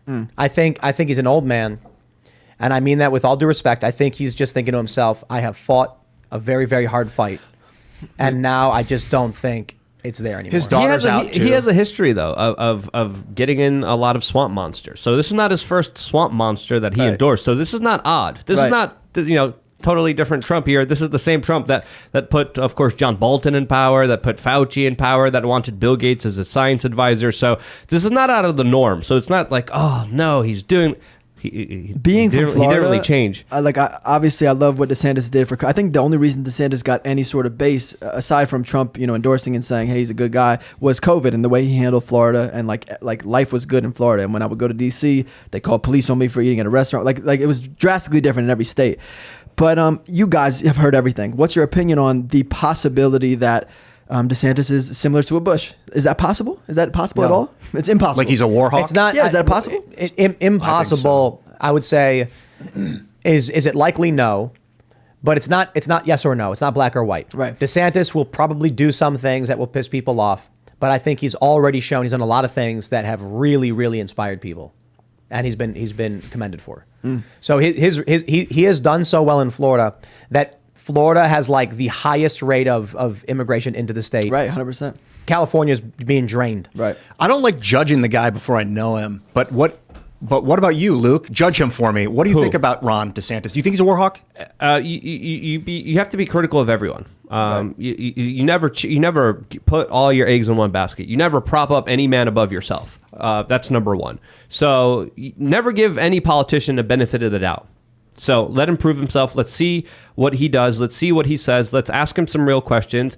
There are some bad people surrounding him, which we should be critical of. But he's in the dialogue. He's making big moves that, of course, are making national discussions, especially amongst wokeness, especially what's happening in schools, especially what's happening with the vaccines. Those conversations wouldn't happen if it wasn't for him. So therefore, overall, those conversations are good and a net positive. Do you think Donald Trump is not being a part of the conversations? He is selling NFTs, and he's not on Twitter. We had an argument here on this show before. I was like, Trump's not going to be on Twitter. You guys were screaming at me like, he's going to be on Twitter. I'm like, no, he's not. That's not what I said. I said he has to be on Twitter. He has to, but I said he there's a big chance he won't. Sure. And he hasn't been. And that's why another reason I think he's retiring. He is not getting back into the fray. I mean, if he was retiring, he wouldn't have been running to be president of the United States. That's not true. I just don't see it. He can't just stop. He's got to wind things down. He's got to work out deals with the intelligence agencies after they raided his house. He has to negotiate something, and that is a transfer of power. Yeah, I was just looking at my copy of Art of War last night, thinking about Donald Trump. Like, he's all about business dealings, lying, and then doing what you don't expect and all that stuff. He's really good. So he might pull I'm running, and then he goes Ron in the DeSantis. primary. But then he goes in the primary. He generates a ton of attention and then directs that energy in somewhere else. Or endorsing Kevin McCarthy to me is an indicator that the deep state went to him and said, on your knees, or we come after your family. And he said, please spare me. I mean, it could have been the same thing with Fauci. Could have been the same thing with Exactly. that war criminal. What's his name? John Bolton. So they raided his house, and he probably went, please, I just want it to stop. And they said, then endorse the deep state. And he says, anything you say, master. Ooh. He said, I will do anything you say. I don't want presidents in for more than one term anymore. I'm getting tired of that. I don't know. In Israel, they have 1 year, 360. You can't do anything. Well, how's that? have 1 year? I mean, how 1 for 20 year. years then? He could be Enough compromised. people like them, I guess, unless it's fake. I don't know. There's a possibility. Let's be real here that Trump could be compromised. But if he is so, I think he still should be held responsible for every action and every move, and it shouldn't be used then as an excuse for the actions he's making, especially endorsing Kevin McCarthy. Right? Let's jump to a completely unrelated segment. Here we go from the New York Post. Joy Behar rips heterosexual men for supporting tackle football. I just what? I got to hear it from Joy's mouth. So first of all, hold on there a minute. Is she's saying that gay dudes don't like football? Like, I don't think that's true. I don't think your preference has anything to do with whether you like a sport or don't. Yeah, no, I know plenty of gay guys who love football, so that's... But you know what this is all about? This story is because a dude got tackled and his heart stopped. Right. And so what they're trying to blame is that he got tackled. Wait, Toxic correction, the masculinity. dude tackled the other guy. Right. Demar made the tackle. It wasn't even him, right? Correct. Hot. Yeah. Good job, Demar. Demar. He tackles a guy. And then what are they calling it? Commotio cordis? Yeah, Commotio cordis. Commotio cordis. Commotio Yeah. cordis. So what my understanding of that was, because we talked about it the other day, is that when a young adult gets hit by a baseball or a puck, they can... like 90. Yeah. It hits their heart at the right moment and can cause a disruption in their heart rhythm. That is not the same as someone who's 24 just having their heart stop because they fell on the ground. Right. And they Like have, a routine tackle, too. I think it was the Dr. Victory. What's, her first name is? She goes on Dr. Drew a lot. Victory, Dr. Victory. I think that's her last name. But she was saying, I mean, that's why they're padded up. So they've never seen, I think she might have said they've never seen commotio cordis in football. I don't know. Have you guys ever heard? I don't know for No. sure, so don't quote me on that. But I mean, they say it's all 1 in 200 million. If They you said you have remember, chest plates sorry and to cut stuff. you off. You remember Will Smith did the whole movie, and the whole thing was CTE. The whole thing was brain. Like you're familiar with what I'm talking about? Or What no? movie? So Will Smith did. I don't remember what it was called, but Will Smith they produced the whole movie, and the NFL hated it because it was like showing the reality of CTE and like NFL players banging their heads around. And now all of a sudden their hearts are exploding. Forget CTE. Forget your brain. It's a total different part. So like, why can't we talk about how the NFL was discussing CTE every day, every month, every year? Brain. Now we're seeing athletes just drop dead. It's not their brain, that's their heart. So it's a totally different thing. Let me were read saying- this. They were saying there's 29 deaths per year in athletics, and now there's like 1,600 or some 1,700%, crazy number. right. 1,101. Let me read this from New York Post. The View co-host Joy Behar hit conservatives and heterosexual men on Wednesday. Are you kidding? 45% of Americans think that tackle football is appropriate. Heterosexual men voted the most support for kids doing football, and conservatives were more likely to support youth tackle football. Just saying. Yo, are we It's so really? We're stupid. going for Sarcastable. You It's guys so stupid. remember that? Yeah. South Park. They were like basketball, sarcastable, yeah. It was like they played with balloons. Yeah. And they had to wear bras. Yes. And they ran around. This is what we're gonna Coming get. soon. And Coming soon, man. I wait until she finds out about That's boxing. crazy.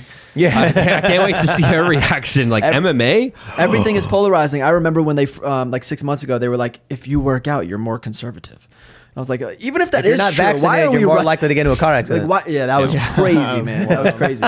Imagine believing this stuff. Like, okay, hold on. Let me just tell you. It is probably true that if you are unvaccinated, you're more likely to get in a car accident. Why? Because people who live in lockdown cities are more likely to get vaccinated because of vaccine mandates, less likely to drive. People who live in the countryside, not around people, less likely to get vaccinated, more likely to drive. So they're doing this spurious correlation that is parody worthy. But there are people who genuinely believe that and fear like, oh no, I might get in a car accident unless I get a booster shot. I have a total opposite, and hopefully we don't get shut down for this. It's not misinformation. Knowing Malone very personally, he told me over a year ago, he said, hey, you know, being the somewhat contributing towards mRNA, he's like, there's going to be, this was over a year ago. He said there's going to be athletes, there's going to be car accidents, there's going to be all these things from people who are reacting poorly to a vaccine. And I couldn't believe him. I was like, I don't believe. So I feel that this article that you're referring to is the opposite. It's to deter you from maybe more maybe that's real. Maybe more accidents is like which article? The car accident one? the one that you're discussing, that unvaccinated more car accident, blah blah blah, to kind of deter you from the true fact that potentially could be real, if assuming Malone is right or wrong, that if he was saying that you have a heart attack at the wheel. He was saying that you have some sort of thing that is connected to this, that it's like now you can't drive. Now Maybe, but here's the deal. We have one. So I think it was Corey. What's his first name? Pierre Corey. I know Corey, Pierre, sorry. yeah, the Rogan's doctor, right? Is that his? He said he's the one. He was on Tucker the other night, and he said 1,101 deaths from heart related things of athletes. I think that's was what it McCullough. That was McCullough. McCullough was on yeah, last he's night. the heart Yep. doctor. Oh, okay. Sorry. Yep. That was McCullough. He's a McCullough. cardiologist. So you got to put that in perspective. If they gave out 400 million vaccines and we saw 1,000 people die, that's a very, very, very, very, very small percentage. Of course.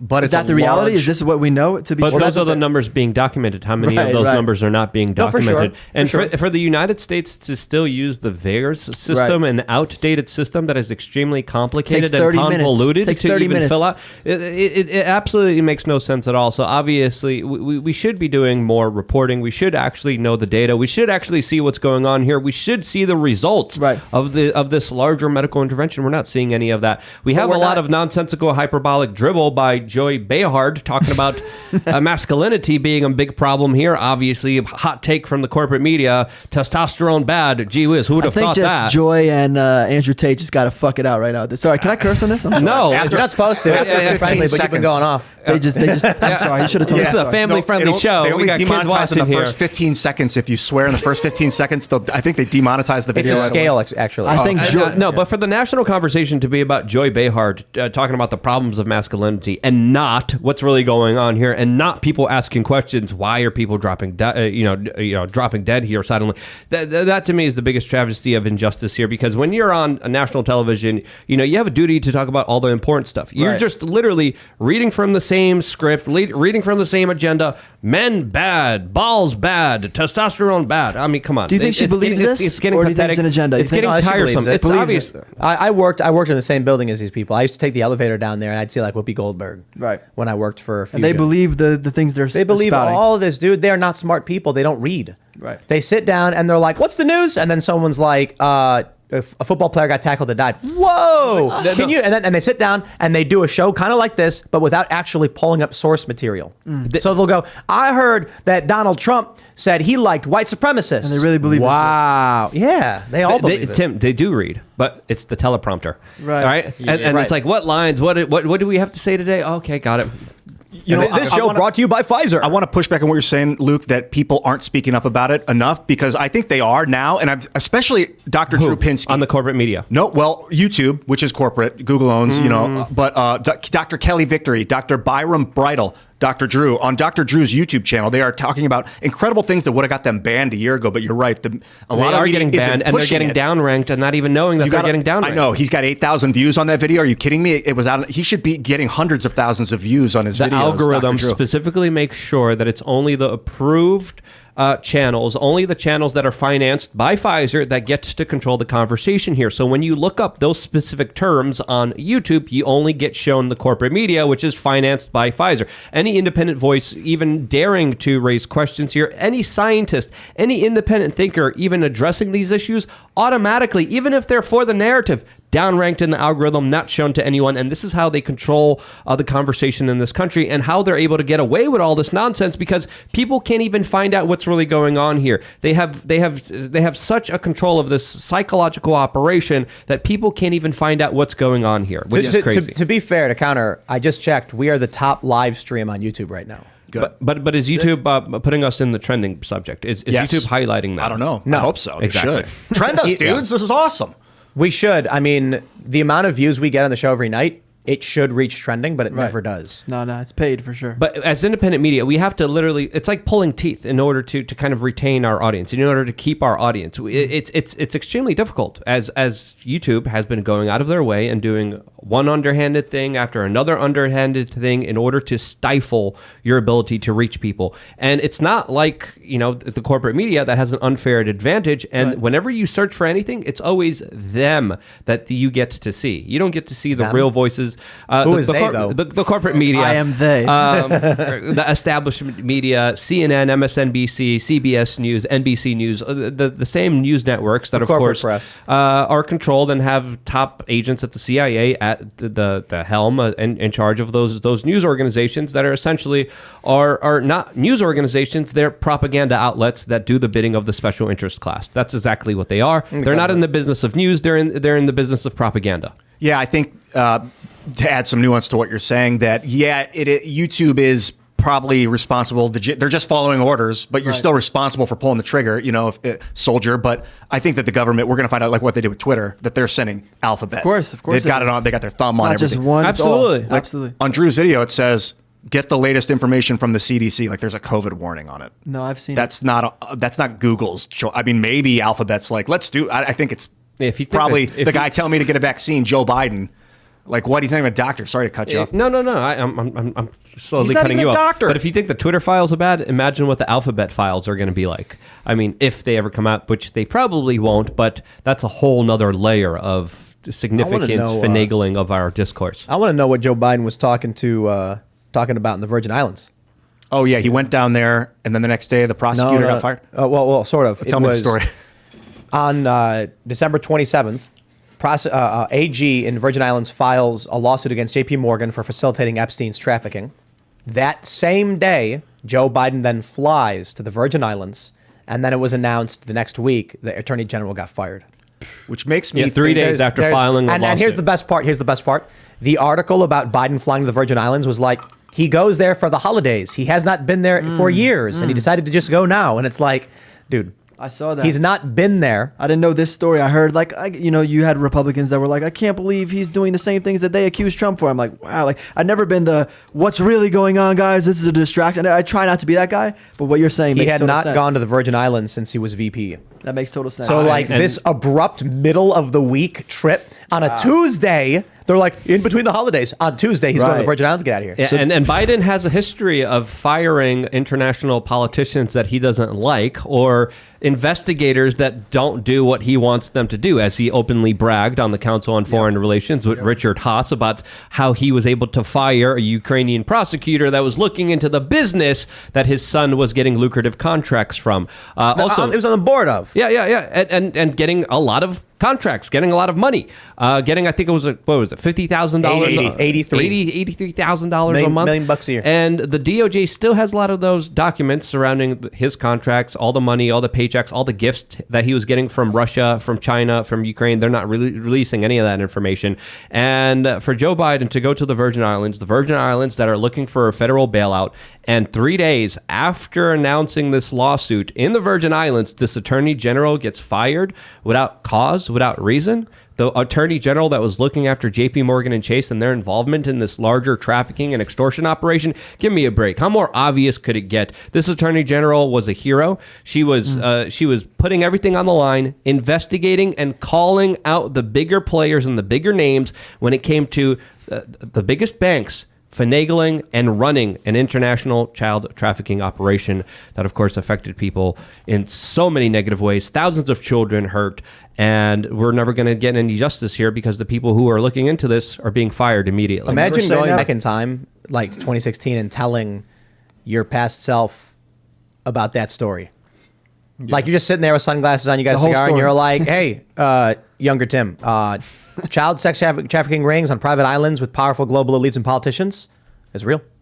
You might as well just go here's what you want to do. Here's what you got to do. You got to go back in time, tell your younger self, get a jar, a big one, a big like flour jar, or empty it out, and then take a piece of paper, write Alex Jones was right, tape it to the front, put the lid on top, cut a hole through it, put some money in it. Start putting money in it now. You'll trust me, because you get in front of the interest.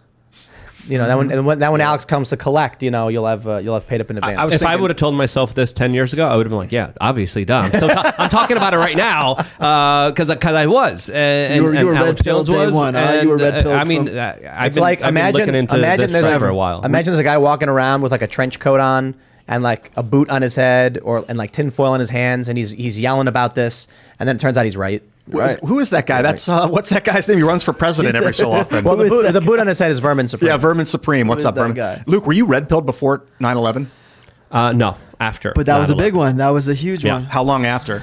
A few years. Obviously, around the war in Iraq time, I remember still going out to my first protest against the Iraq war before it even started. And I was still very young then, but I was reading a lot of different books. Behold the Pale Horse was one of the books that I was reading when I was like 14, 15. And who was at these events? Because now that I've been to similar ones in modern time, essentially, like to me, that almost seems like I feel like I was late. Were there Republicans at these events? Like people that voted for Bush, maybe, or no? Well, right after 9/11, the Republican Party had control of everything. Had the seat at the table. They were in charge, right? And they were able to galvanize a huge amount of power and authority for themselves. And then they ended up bankrupting this country and starting foreign wars and destroying people's personal liberties. And the Republicans show up. And I think this is why the woke culture is so prevalent today, because there was such a big pushback, as you were describing, to the Bush years, which were absolutely horrible, when the Republicans had control of every institution, had the nation saying, just tell us what to do, we'll follow your orders, let's roll. Right. They were cheering them on. They screwed this country over. They screwed their people over, and the national security state that was built to fight terrorism is being turned around and being used against those same kind of Republicans that dared to speak up. So what happened with the Bush years was absolutely mind-boggling. It was absolutely crazy. And of course, the right-wing media then attacked us. And then Barack Obama came into power, and then the left-wing media attacked us. Because it's about, being open-minded. It's about being critical of any kind of power and anyone in the establishment, no matter what. Is that picture of Kevin McCarthy with the Ukraine pin real? I think he had. I think there's a photo of him with the pin and then the flag. Yeah, Phil Labonte posted the picture. What who knows what's true these days? Because there's a lot of disinformation or propaganda everywhere. A lot, Photoshop is very, So. Did you think that the weapons of mass destruction in Iraq was real when you heard it? No. There was a UN weapon inspector that came out and was screaming, "No, there are no weapons of mass destruction. This is a lie." The New York Times was again given fake information by the intelligence agencies and then reported absolutely they have weapons of mass destruction. Meanwhile, other people were saying that it's very unlikely that they do, and if they have anything, it's probably the weapons that we gave them in order to fight Iran when Iran and Iraq were fighting together, and the United States was backing both sides and giving them weapons in order for them to kind of take each other out. What happened between 9/11 and then, like 2003, that made you become like critical of it? Because I was still like in it. I was still in the matrix in that point. Well, I grew up in New York City. I saw the police state kind of be built up. I was affected by the police state, and seeing it all around me, and then seeing the larger kind of discussion, seeing people be tortured, seeing people be, seeing those photos from Guantanamo Bay, that has an impact on you. And then when Alex Jones crept up behind Luke with a red pill and grabbed him by the hair and then put it in his mouth. I And like Luke's when he does that. I remember me and my Luke's friends. eyes like glow. Yeah, they're still glowing. Back then, to get a video, you needed to be on the dial-up computer, right? You needed to be on torrents, and you would slowly download a video for 2 to 3 days, sometimes even longer, and you would torrent the video, and then you would finally open it. You never knew what you were getting. There wasn't any thumbnail, right? People, and then many times what we used to do Burn is CDs. we used to, no. We used to upload torrents of all the movies that came out. So the original Matrix came out, and instead of putting the Matrix, we put 9/11 Road to Tyranny, legit. which was Alex Jones's first documentary. Wow. And then people would download all the torrents They and got upload that. it automatically. Yeah. This was way back in the day. And That I was- remember the first time being a young teenager, going to my friend's apartment. He took all week, downloaded an Alex Jones documentary. We were watching it. We heard police cars outside, and we were like, "They're coming for us!" Oh no! Because of the paranoia and the fear mongering that was around them, actually, impacted us in such a way. But at the end of the day, he released so much important information that no one else was talking about. That this was the underground of the underground, and people were watching these videos because people were re-uploading the new latest movies. You would That's put how the they title. got my friend. You would take one of these videos, put the Matrix title on it, Right. and then people would click it when they opened up you were LimeWire. or truly whatever. withdrawing Exactly. people from the matrix. I mean, that's very a double entendre. Whatever movie came out, Right. we made sure to re-upload the torrents. Music was up the there same way. with, Music was the same. It was like yeah, Crank yeah. That Soldier Boy, and it was like, I did not have sexual relations with that boy. And I was like, well, I just trying to download Crank That Soldier Boy. And like, sheesh, I'm 8 years old. I'm like, who is this? Piracy, you wouldn't download a car, would you? That's right. Isn't it kind of funny how piracy is just gone?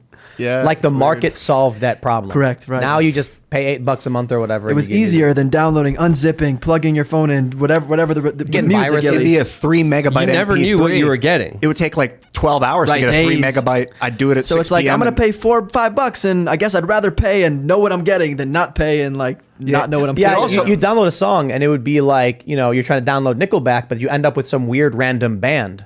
You know, I used to download. all the kids love Nickelback. I would like download games. I was torrenting games from. I Yeah. got Crusader Kings 2, and then I liked it so much that I ended up buying it because I love the developers. Right, Paradox, perfect you guys example. deserved it. Then I bought a second copy There's because I a love them perfect so example, much. right? You steal it, And I'm willing to pay. If I'd You're a never we- you're a torrented weird it, I guy. wouldn't have known that it was Correct. awesome, and I wouldn't have bought Exactly. 2 copies. So I don't, and then everyone clapped. I don't believe it. I bought it for my friend, for friends. I bought the All game right, for that my I friends. can- that I because can if you believe. have expansions, then your friends can play multiplayer and they get to use your expansions. It's such a good sales tool for a game. I remember those LimeWire days. It was so exciting because yeah. you never knew what you were getting. No. you You never like knew. that? You enjoyed that? Yeah, which virus are you getting this time? It was interesting because it was a way of people being able to kind of communicate with each other, share videos, share photos, and then it wasn't like there was 720 or 4K. People are spoiled today. Right. People are absolutely Yeah, for spoiled. But you were able to find things like Alex Jones accidentally, things like William Cooper's broadcast accidentally, and there was I forgot who else was there was a couple other OGs out there that were releasing videos and documentaries that were archaic, that were done through public access television, that were pretty revolutionary. And Alex Jones, say what you may about him, but he blazed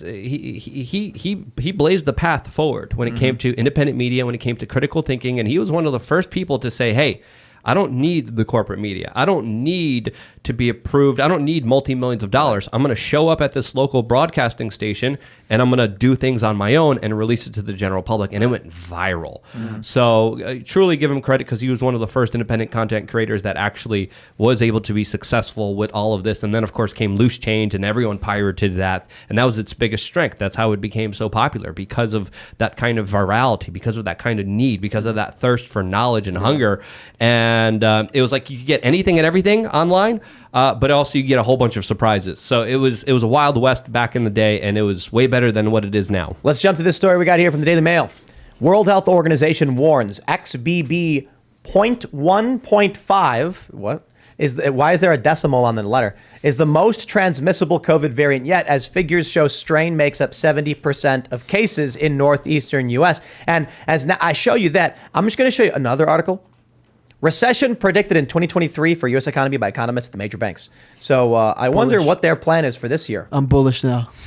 Well, I love, you see that meme I posted where it's like 2021, 2022, 2023, and then you add it up at 6, cross out the zeros and 6. I believe it. The devil walks among us. You're a religious man. I am. Tell me about it. So do you guys think the economy is gonna collapse? Do you think they're gonna lock things down with this XBB 1.5 variant, They're is this just more hype for urban liberal types? It's they're gonna try. like how dangerous? How is it actually even hurting people? Because some viruses are super transmissible, but they don't do anything to you. You don't even know you have it. That's usually what happens. When a virus is very transmissible, it's not as potent, it's not as dangerous. Right. The corporate media automatically, with this new variant that they declared that probably was named by Disney, it was fear-mongering immediately, saying there's going to be a huge wave of hospitalizations, the hospitals are being overflowed, people are going to die. And I'm like, okay, we've heard this before. Right. Last year we heard about the winter of severe illness and death, and again I was here saying it's not going to happen. It's fear-mongering. A lot of the early data showing this latest variant is showing that it doesn't create more people to be hospitalized, it doesn't kill more people. So we have that data point there. What's going to happen here? Again, no one has a magic ball. We don't know what's really going on here. All we know is that we're being screwed over. The government has spent too much money. They hyperinflated our currency. You see it in the supermarket. You see it everywhere you go. You have been screwed by the banksters and the politicians that have hijacked this economy for their own personal benefit. It's a sinking ship. They took all the silver out of it, and now they're just lighting it on fire, kicking you off the ship, and the memers are playing the music. I think I figured it out. We are in a simulation, and it's called Plague Inc. Oh, that game. They actually stopped they stopped selling, the game, Plague Inc., familiar. where you actually are the virus or the pathogen or whatever, the protozoan or whatever, and then you have to spread yourself out without people knowing. Then you can become then you want to try and kill it. It's horrible. So when COVID came out, they were like, no, we're not doing it anymore. Yeah. Chinese government stopped selling it in China at the time. And then they made an expansion called The Cure. They're all like on board with like solving it. Wow, talk about a virtue signal. The Cure? dude. Yeah, it's called Plague Inc. : The Cure. I don't blame them, man. If That you were a sounds fun. I successful mean, I game, gotta be honest. So you're trying to stop the virus, Yeah. and it might be multiplayer. Like one guy That plays as sounds the virus, cool. one guy I'm gonna tries. check it That'd be cool, actually. Plague Inc. is a fun game. The Cure sounds fun Yeah. too. What do you think that we are in a simulation, Rez? I think it's not impossible. I told you earlier, whoever just joined, I think that an alternate timeline is not out of the question. I think that, or it's just some crazy, regardless what your religion is or not, like it could be some Moshiach Messiah times. I don't know what's going on. It's either something we've never seen, or we're just at the end of something we've seen before. You think that's real, like the end times Messiah? So I'm not a walks Christian, again? so I don't believe in revelations really, but I believe in something very similar as far as like, yes, like, some sort of Messiah. Christians believe it's a return of Jesus. Jews believe it's someone that's never existed, and it's essentially the same thing. And it's just like messianic times where you can give birth in a day, and animals don't eat each other, and we don't fight. It's like this beautiful, it's peace, right? Peace on earth, heaven on earth. So it's either that's possible or something that we've already done forever, that we've seen, like civilizations die and rise up again, and empire. Like either that's what we're in store for, or something we've never seen before. There's no in between, in my opinion. The weird thing to me is that simulation theory is becoming so popular because it is like these secular liberal people who are saying like maybe we're in a simulation. I'm like, you realize the moment you entertain that possibility, you are now rejecting every atheist argument you've made. Like, call it a simulation, call it a construct, call it whatever you want. A higher power created the universe that you exist in. And then it's entirely possible the universe has only existed for 5,000 years because it was created in a simulation. I was talking to Charlie Kirk about this, and I was like, look, when you play Grand Theft Auto, nobody built those skyscrapers in the game. Your little dudes running through Liberty City or whatever. There's buildings everywhere. Right. We know those buildings were programmed by a creator and not actually constructed. Dude, you got to take, well, I'm not saying you got to take mushrooms, but if you take mushrooms, that becomes way more apparent or obvious. Like you really see that this stuff. So you're saying that the Earth is only 5,000 years old and the fossils are put in the ground as a test of our faith? No, but you see the set pieces around you. You realize like this was here. This is not. I don't know. It doesn't actually. I should take that back. It didn't make me think that we're in a simulation necessarily, but it really distinctified the non-organic or the non-living things. Have you ever taken psychedelics or No, mushrooms or I've anything not. like that? I've not. I highly would recommend myself to take those and anyone else. I don't want to tell you what to do. Extended state DMT experiments at universities are fascinating to me. Yeah. That's what I want to see more of. IV DMT trips and U.S. government DMT studies are just absolutely mind-boggling. I would be a little bit careful, Ian, about recommending people to do psychedelics. He recommended himself. Just myself. I know, but personally, it's a personal journey. Recreationally You're right. legal in And a bunch if, of and places. if I know, but if people want to do it, they should, of course, come to that conclusion themselves.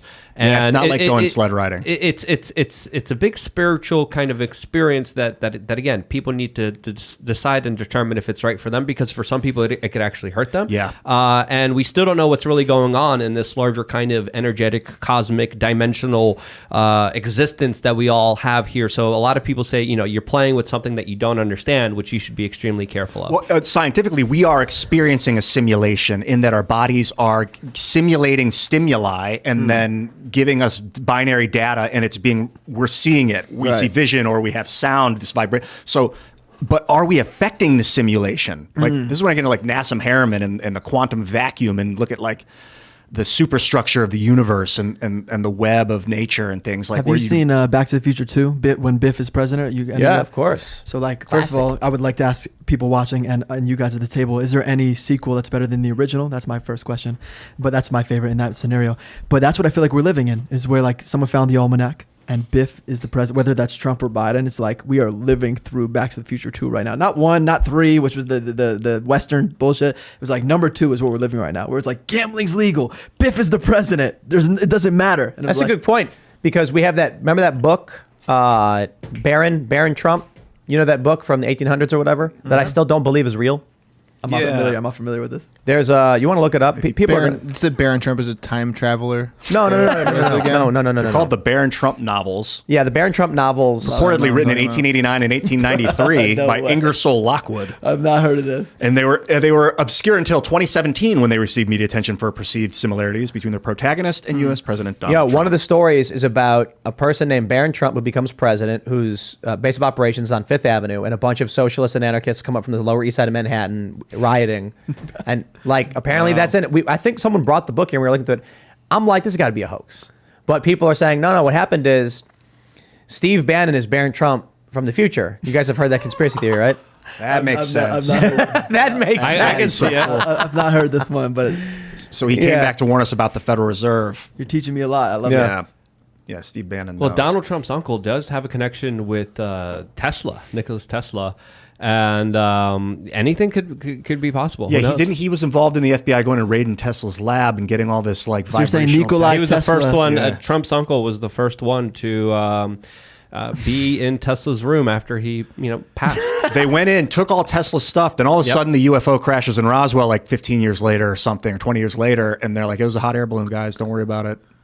We don't have drones. So Tesla invented time travel, you're saying, and He Trump was invented- the first one. He Trump's uncle- discovered, we'll say, radio for sure, and the vibrational technology maybe they used in Atlantis too. No, that's what Randall Carlson seems to think, or at least he's hinting at.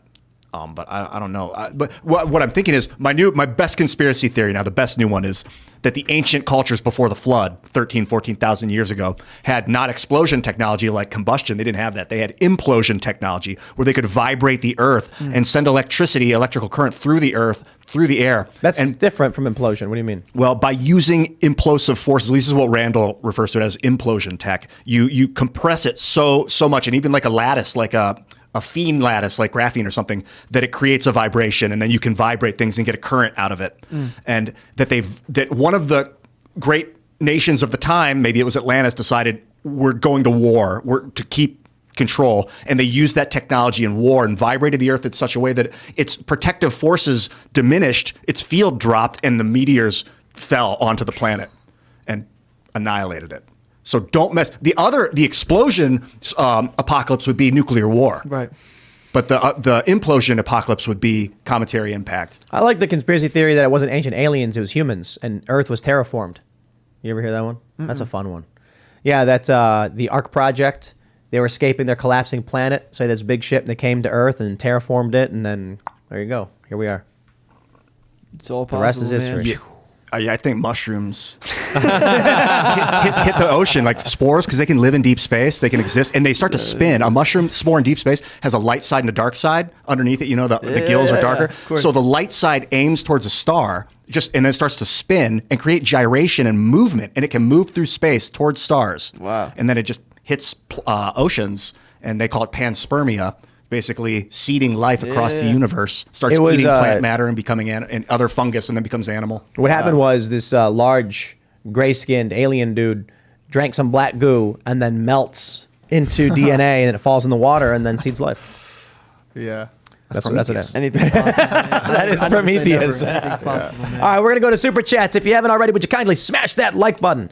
Subscribe to this channel. Share the show with your friends. We're going to have a members-only show coming up for you at about 11 p.m., so that'll be up after this show wraps, where we talk about nonsense and other things. Yesterday was pretty fun. We had what was that yesterday? We went down memory lane. Oh, yeah. Pulled up a video of me and Luke from 10 years ago. Woof. I drank the pappy. Man. Puking and pooping. Puking and pooping. That's right. Don't watch the video. It's gross. No, it was good fun. Check it out at timcast.com. But we're going to grab some of these super chats. Let's see what we got. Curtis Terry says, Hi-Rez video was amazing. Now school them on the Mandela effect and Queen. All right. Yeah, Yeah, the you guys- video is good. 2 + 2 = 5. If you haven't seen it yet, check out Hi-Rez 2 + 2 = 5 on YouTube. Yo, Raymond G. Stanley Jr. says, after the eating of face, his skull could be seen. Yikes. Yikes. I'm going to ask you guys a question. Here's what I was just thinking right now. What if I created a new YouTube channel for the Tim Pool Daily Show and then put the clips up on their channel so the channels stay exactly the same, but then I make a new live stream show? And I'm thinking for 2 reasons. One, so it doesn't disrupt the existing channels that I have, but also, this channel won't get put on the algorithmic block list. If you stream it live and then take clips, is that what you're saying? So the idea would be make a new channel, start a live stream at like 8:30 a.m., record my normal segments like I do, but I'm live hanging out the whole time. And then as I'm live, I can clip the recording and upload it to the other channel. That's awesome. Yeah, straight up.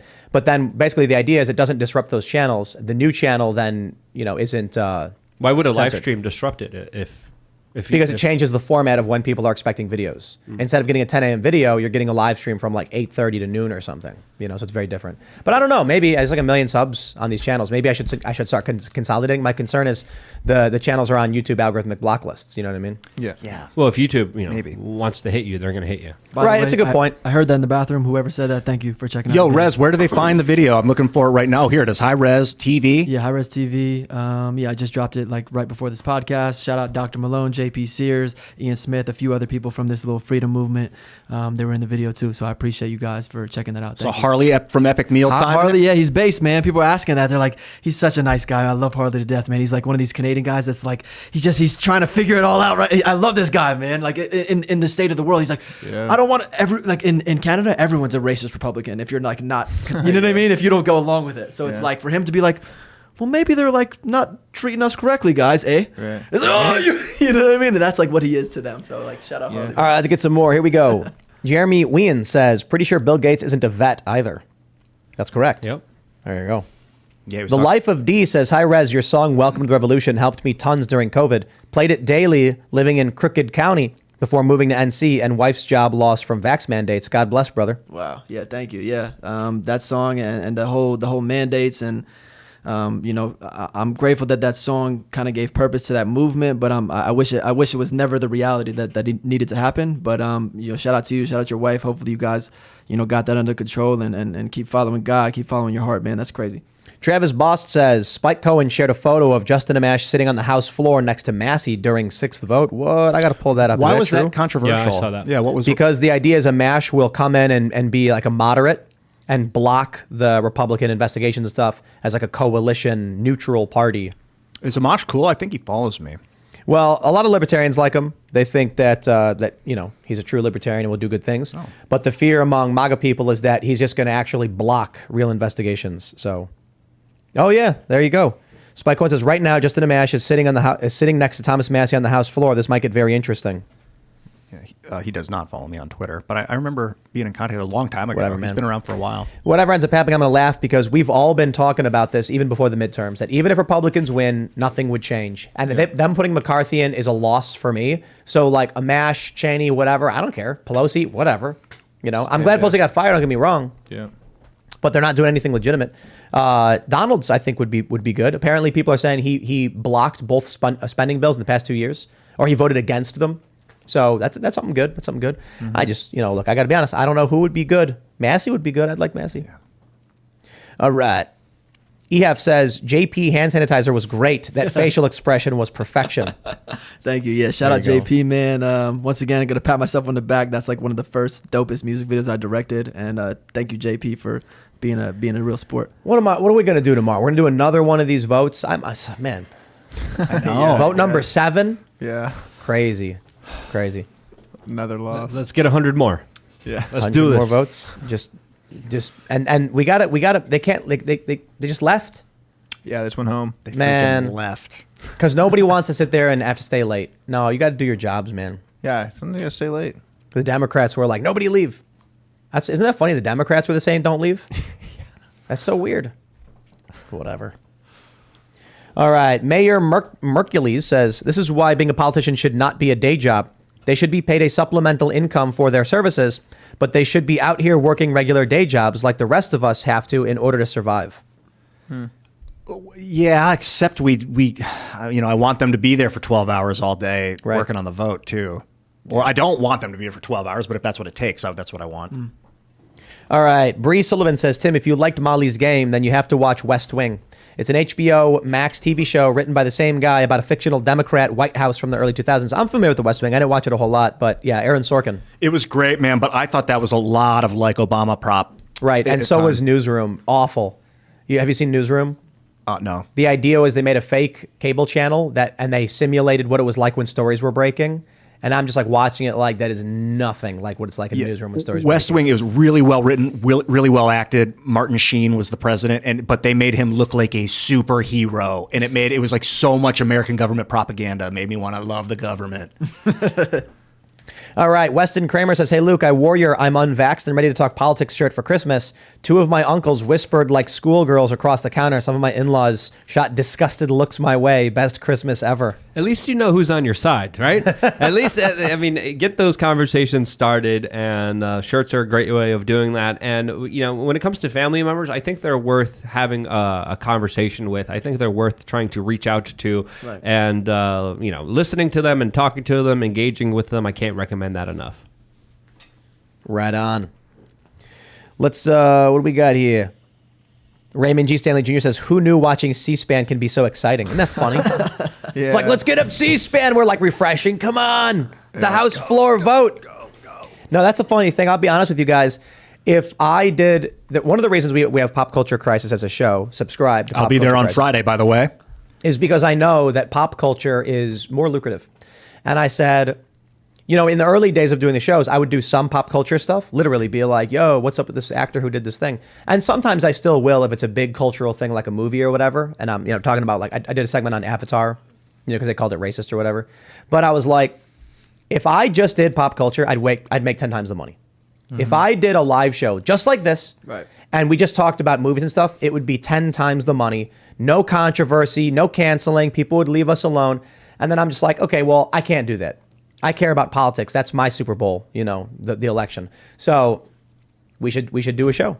We should have someone host it. So we have Brett and Mary doing Pop Culture Crisis. I kind of like because social capital, you're talking about making money. It's really about making capital. And the social capital of people actually listening to you, which is happening on this show when you're talking about what you truly believe, is a way, I think, more valuable than money. But they're both valuable. But getting people to listen because then they believe in you and they want to work together and things like that. It used to be different. It used to be if you were like one of these big network guys, you could go on TV and say something and everyone just believed it. Right now, we have a very different dynamic these days. Like people in the chat will argue back. You know what I mean? They'll super chat and say, "I disagree. You're wrong. Here's why." Right. They'll say, "Ian, you're wrong," or "Ian, that you rolled a 20." It used to just be you're the anchor. You said it. It was law. Right. You were going to say different days. I'm stupid. That's okay. That's okay. Well, you know that. Yeah, they roll the 1 or the 20. All you know kinds, man. Bring it on. Yeah, man. Let's read some more super chats. Sparky says Democrat Clyburn offered to supply McCarthy with votes a few weeks ago. Arrogant McCarthy turned him down. Is that offer still good? Very interesting. Very interesting. Pedro says, Tim, I followed you for a few years now. Great work. I know you're trying to do something with skateboarding. I just started a brand in Las Vegas. It's called Encino Skateboarding. Can we collaborate? Perhaps, but we're gonna be having our own boards. We got probably in the next couple of months the skate show is going to start, and one of the plans is to do a 10-city tour and a big game of skate contest. Do you think you could experiment with the shape of skateboards and make a better one? No. Maybe after psychedelics. The thing about skateboard shape is that you can make whatever you want if you want to have fun. Yeah. But in terms of the modern technique and what works, it's the popsicle stick. Yeah. You know, because then you get maximum versatility and maneuverability. I think people have screwed around where they put the trucks on sideways so you go forward and stuff. That would be really funny to like ollie as you're going forward. Actually, I should try that. That'd be fun. Put the trucks on the other way so you're like rolling back and forth like a hoverboard. Patent it. Well, Dude, if you sell a patent, become a billionaire, that'd be crazy. I don't know if you could do that. Maybe, look, scooters. When scooters started, everybody made fun of them. Going to the skate park and seeing little scooter kids. Now, some of the most intense and best athletes in action sports are on scooters. Yeah. Dude, watching the triple flare, watching R. Willie. What is it? Front flip, front scooter flip. I just can't even. It's crazy. Do you skate and scoot? Yeah, I've been scootering for a long time, kind of since like 2000s. You say scootering? You don't say scooting? I don't say scooting. I don't like. I never really caught on to that. I just say scootering. Yeah. You scoot. Yeah, I don't know. I don't know what the actual nomenclature is anymore. I just say scootering. I think scootering's cool because it's a mix of BMX and skateboarding. Yeah. So there are some skateboard tricks where it's like has the same terminology, but then it's got bar spins too. So it's like if you told someone before scootering or whatever that someone did like a bar spin lip slide, they'd be like, "That's a skateboard term and a bike term. That makes no sense." Now it's like a normal thing with scooters. Yeah, bar back lip down at 17. Bar back First lip. person to do it, let me know. Is that Olympic Who did yet? it? It's not Olympic yet, scootering? No, I don't think so. Who was the first to do a bar back lip down at 17? I don't know, probably like Matt McKean or something like that. I have no idea. Who was that dude who backflipped El Toro? That's was crazy, it's dude. Nuts, dude. It's nuts. If you don't know what I'm talking about, you got to look it up. Backflip. It's a 20 stair. It's 20 steps, and some dude on a scooter backflipped it. Yeah. I can't believe that stuff, dude. It's amazing to watch. Just wild, I'm a big dude. fan. Logan Ski?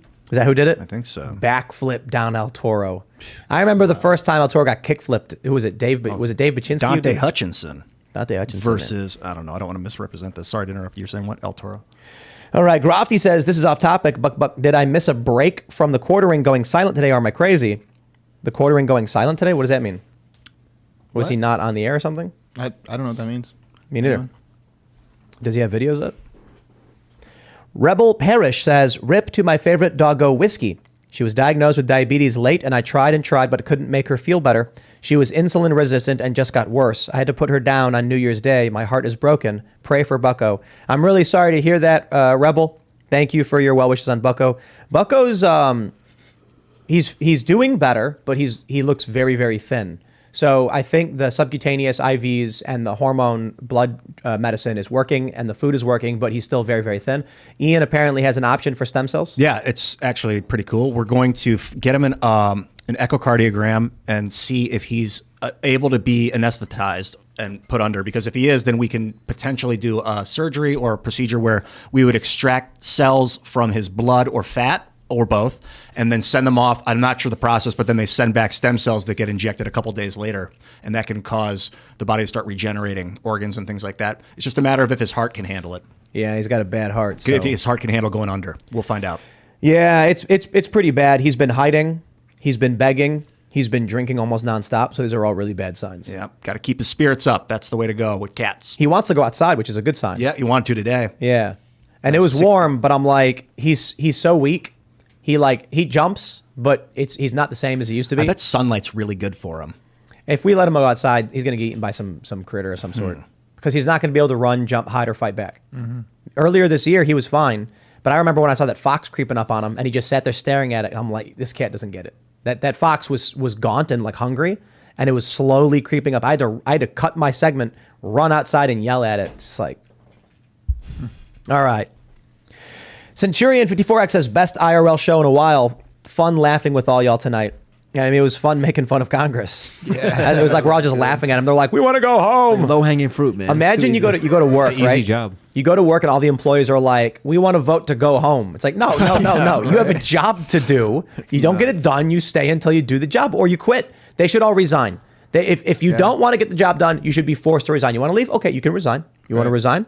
Get out. Do you guys know if they got a pay raise in the omnibus spending package? Does anyone know? I doubt it. I think it'd be bigger news if they did, but who knows? Who knows, man? They vote to give themselves pay raises. I'm sure. They do. They often do. So would I. So would all of us. But I don't completely disagree. I remember there was a story a while back where AOC was agreeing to vote for a pay raise and everyone was ragging on her. And I'm like, they should get a pay raise. Like, this should be their job. But the pay raise needs to come with stipulations about you can't just be like, we do a motion to adjourn. No. They should be reading the bills. You want a pay raise, fine, but you got to read the bills. But the problem is the rules are like, we can introduce a bill and then nobody has to read it. Yeah. That's stupid. That's nuts. That's stupid, man. That's nuts. They'll have like a 1,000-page Thousands bill. of And pages, then we'll just yep. throw you. Crazy. I want to manifest something better than that. I agree. Samurai says, hey, Hi-Rez, big fan here. Any chance of a collab with you and Upchurch would be epic, IMO. I will collab. This goes back to everything. I will collab with any single person walking the face of the earth. If I haven't yet, we either don't know of each other or they don't like me. And this is not against Upchurch probably doesn't know who I am. I would love to collab with literally anyone walking the face of the earth. They either don't like me or they don't know me. So it's never something on my behalf. There's no ego involved. So I'd love to work with anyone. You want to do a music video in space?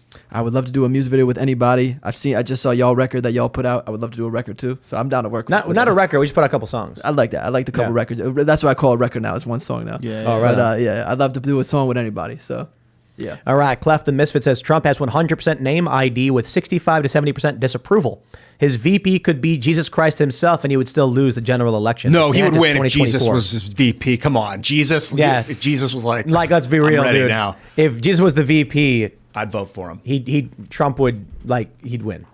Like, But okay. literally, yeah. If it was provable and literally Jesus Christ, Yeah. he would win. he'd win. Come on. He'd win. You kidding me? But I get the point Yeah. you're trying to make. You're right. Not that Ian should be taking it And seriously. but the point you're literally. making is no VP is going to make him electable, and I agree with that. I'm not going to vote for him now. Even if Tulsi Gabbard was the VP, I don't think I can Yeah. go there at this point. I mean, Trump can rebound, don't get me wrong. Yeah. But these past few things have been huge errors on his part. Definitely. You know? Michael Hinton says, do y'all remember Katrina Johnson's impression of Ross Perot on All That? Kids watched All That. That was our exposure to politics at the time. They made him seem like a bumbling idiot. The older I get, the more he isn't. Oh, interesting. Yeah, they did make him seem like a flustered fool when he was running at the time. The media is like, all propaganda, this guy's man. going to blow up the Federal... Not blow up, but like expose the Federal Reserve. Yo, all that? What a blast from the past. Priscilla says, what about all the swamp creatures pro-war establishment supporting DeSantis, Luke? Like who? And as I said, there were some people around him that people should be questioning, especially when it comes to some establishment figures. But still doesn't compare to a lot of the bigger war hawks that were actually put into positions of power within the last president. Were they asking People don't specifically know who? this. Yeah. Who- No. you mentioned They're a saying, couple. what about the ones that were? What about the people surrounding? You mentioned a couple. Do you know them by name? Are there specific people that you've seen that are... There's some like big money guys. I forgot their exact names, but again, as I said, be critical of everybody. We got a super chat from Troy B. He says that you should get Byron Donalds on the show to see what he's all about. I'm connected to his team and can make the introduction if needed. First super chat, longtime listener. Let me see if I can hit him up. Yeah, I think I just met him very briefly at the TPUSA thing. So I'm not super familiar. Just a few of the videos I've seen from him. Byron Donalds. Would you guys... I'm gonna follow him now. Actually, Tim, would you That'd be cool. Would you be Hit him down up. to have any congressman on the show? I guess. Because sometimes people contact me like, I want to put you in touch with Representative fill in the blank, and I'm like, I don't know who it is. I'm not Representative the- fill in the blank. I don't book the show. I'm a I big don't- fan of fill in the blank. Yeah, fill in the blank would be good. So in I'll the start. blank. I'll start responding into those messages. Maybe. It depends, man. Like, I don't know. Like, we have to think about it. Adam Schiff, we will roll out the red carpet. Yeah. I would love to have him on the show, and at the same time invite someone like Michael Malice. Epic. Oh, Kevin McCarthy, I think, would be a great, candidate to come. Hey, on the I got to show. be honest. An hour away. He's an hour away. He can come on the show and explain why it is I should care about what he has to offer, and I can ask him about his past indiscretions. Mm-hmm. You know what I mean? I wouldn't be surprised if somebody in Congress is listening right now. Hey, look, Marjorie, I'm a fan. I like Marjorie Taylor Greene. She's very much behind Kevin McCarthy, and I think that's fine. She's allowed to be. Donald Trump is too. That's where they are at. I'm not there with them. I got no beef for that. If they wanted to come here and explain that position, I'd more than happily sit here. And I got to be honest, I think they would come in and they would make very logical arguments about why they should win that would only have an opinion-based rebuttal. In that, I disagree with you on that, but I see what you're saying. You know what I mean? My attitude is also, it's the establishment machine. I just don't trust it. I do not trust you. So you can say all the things you want in the world, but I don't trust you. What about Gates? You guys have Matt Gates contact info? We've been talking to him and his team for a bit about when we could have him on the show. He's a cool dude. I'm more of a fan now after seeing him stand up to the establishment and refuse to support McCarthy. I think it's ballsy, and I'm glad someone's just standing up for what they believe in for whatever the reason. If Gates is just mad because Kevin McCarthy wouldn't buy him lunch one time, don't care. I respect that he's saying I will not unless we can come to a real agreement. So that's good. But we're hoping to have Gates on at some point. That'd be cool. Maybe we ask Marjorie to come in and talk about it, because they're really busy right now. I can't expect her to come considering what's going on. But I like Marjorie Taylor Greene, so she's been posting a lot about this, and she's been getting tore up in her comments on Instagram. People are just saying, no, don't care. We're not interested. This guy worked against Trump and the America First agenda, and I agree. So it is what it is. It is what it is. All right, Carlos Y says Matt Walsh would be the best Speaker of the House. I would. That'd be great. Matt Walsh would be great. Because what the left doesn't realize, or they do and they're lying, is that the current iteration of the right, be it someone like Matt Walsh, is they're compromising with real liberals, with people like me, with people who used to be more left leaning. Right. The conversation exists. Like I talked to Crowder about it years ago. Like on the issue of abortion, he's like, Republicans will negotiate with you because your views aren't too far away from where we're at. We're willing to find that middle ground, but the left is just pro-abortion. Right. And I'm like, you're right. I'm against that too. And he's like, well, then you got to vote Republican. And I'm like, you're not wrong, man. I would rather vote for someone who's pro-life than pro-abortion. Yeah. So let me clarify, because I remember like Media Matters smeared me over this. If you come to me and say our position is abortion should not be illegal, but there will be exceptions for health of the mother, certain things like that, I say, okay. Then if you're on the left and you say anyone should get an abortion at any time for any reason, even up to the point of birth, I'd be like, okay, yeah, no, I'm not. Crazy. I'm not getting behind that. It's crazy. Right. It's just crazy. All right, let's grab some more super chats here. We got a couple minutes left. American Advocate says, Hi-Rez, my boy Tim, thank you. Love this guy. Well, there you go. People really love this Hi-Rez guy. Thank you. Appreciate you. Jimmy Joe says, Luke, didn't I hear you speak at a meeting in St. Mark's Church about 9/11 around 2003? Yes. It's a historic church, and then we were able to get access to it. And we had weekly events there where we had community meetings. This is where I met a lot of the family members. I met a lot of the survivors. And we used to just go there and show movies, have discussions. And it was, 2003. It was back in the day where we were involved in trying to get some kind of justice because of what happened on 9/11. Did you meet Richard Gage around that time? Richard Gage came on the scene later. But 2003 was still very early. It was Frank Morales. He was there as well. It was, a lot of older kind of more protest figures out there. Justice and a real investigation of 9/11 is super important to me. I worked at the pile. I worked there, standing there looking at the destruction. They told me that it was like lava was underneath the wreckage. Molten iron does not flow like lava. At least this is what I'm finding out now. That was like molten steel. That looked like it. All right. Blast from the Past says, in your earlier video, you mentioned a DM job, Dungeon Master. I've been a Dungeon Master for 18 years. I have live stream experience. Who can I talk to about a job or helping the D&D show? Ian? Oh, you guys want to do a D&D show? Well, we always wanted to. We just couldn't get it off the ground. So one of the problems is people around here don't know how to play D&D. So it's kind of it's an art form, Well, it's like doing a play. It's not just hiring a DM. You need like 4 dedicated players. You know what I mean? At least Or 4. we find people who play D&D to guest.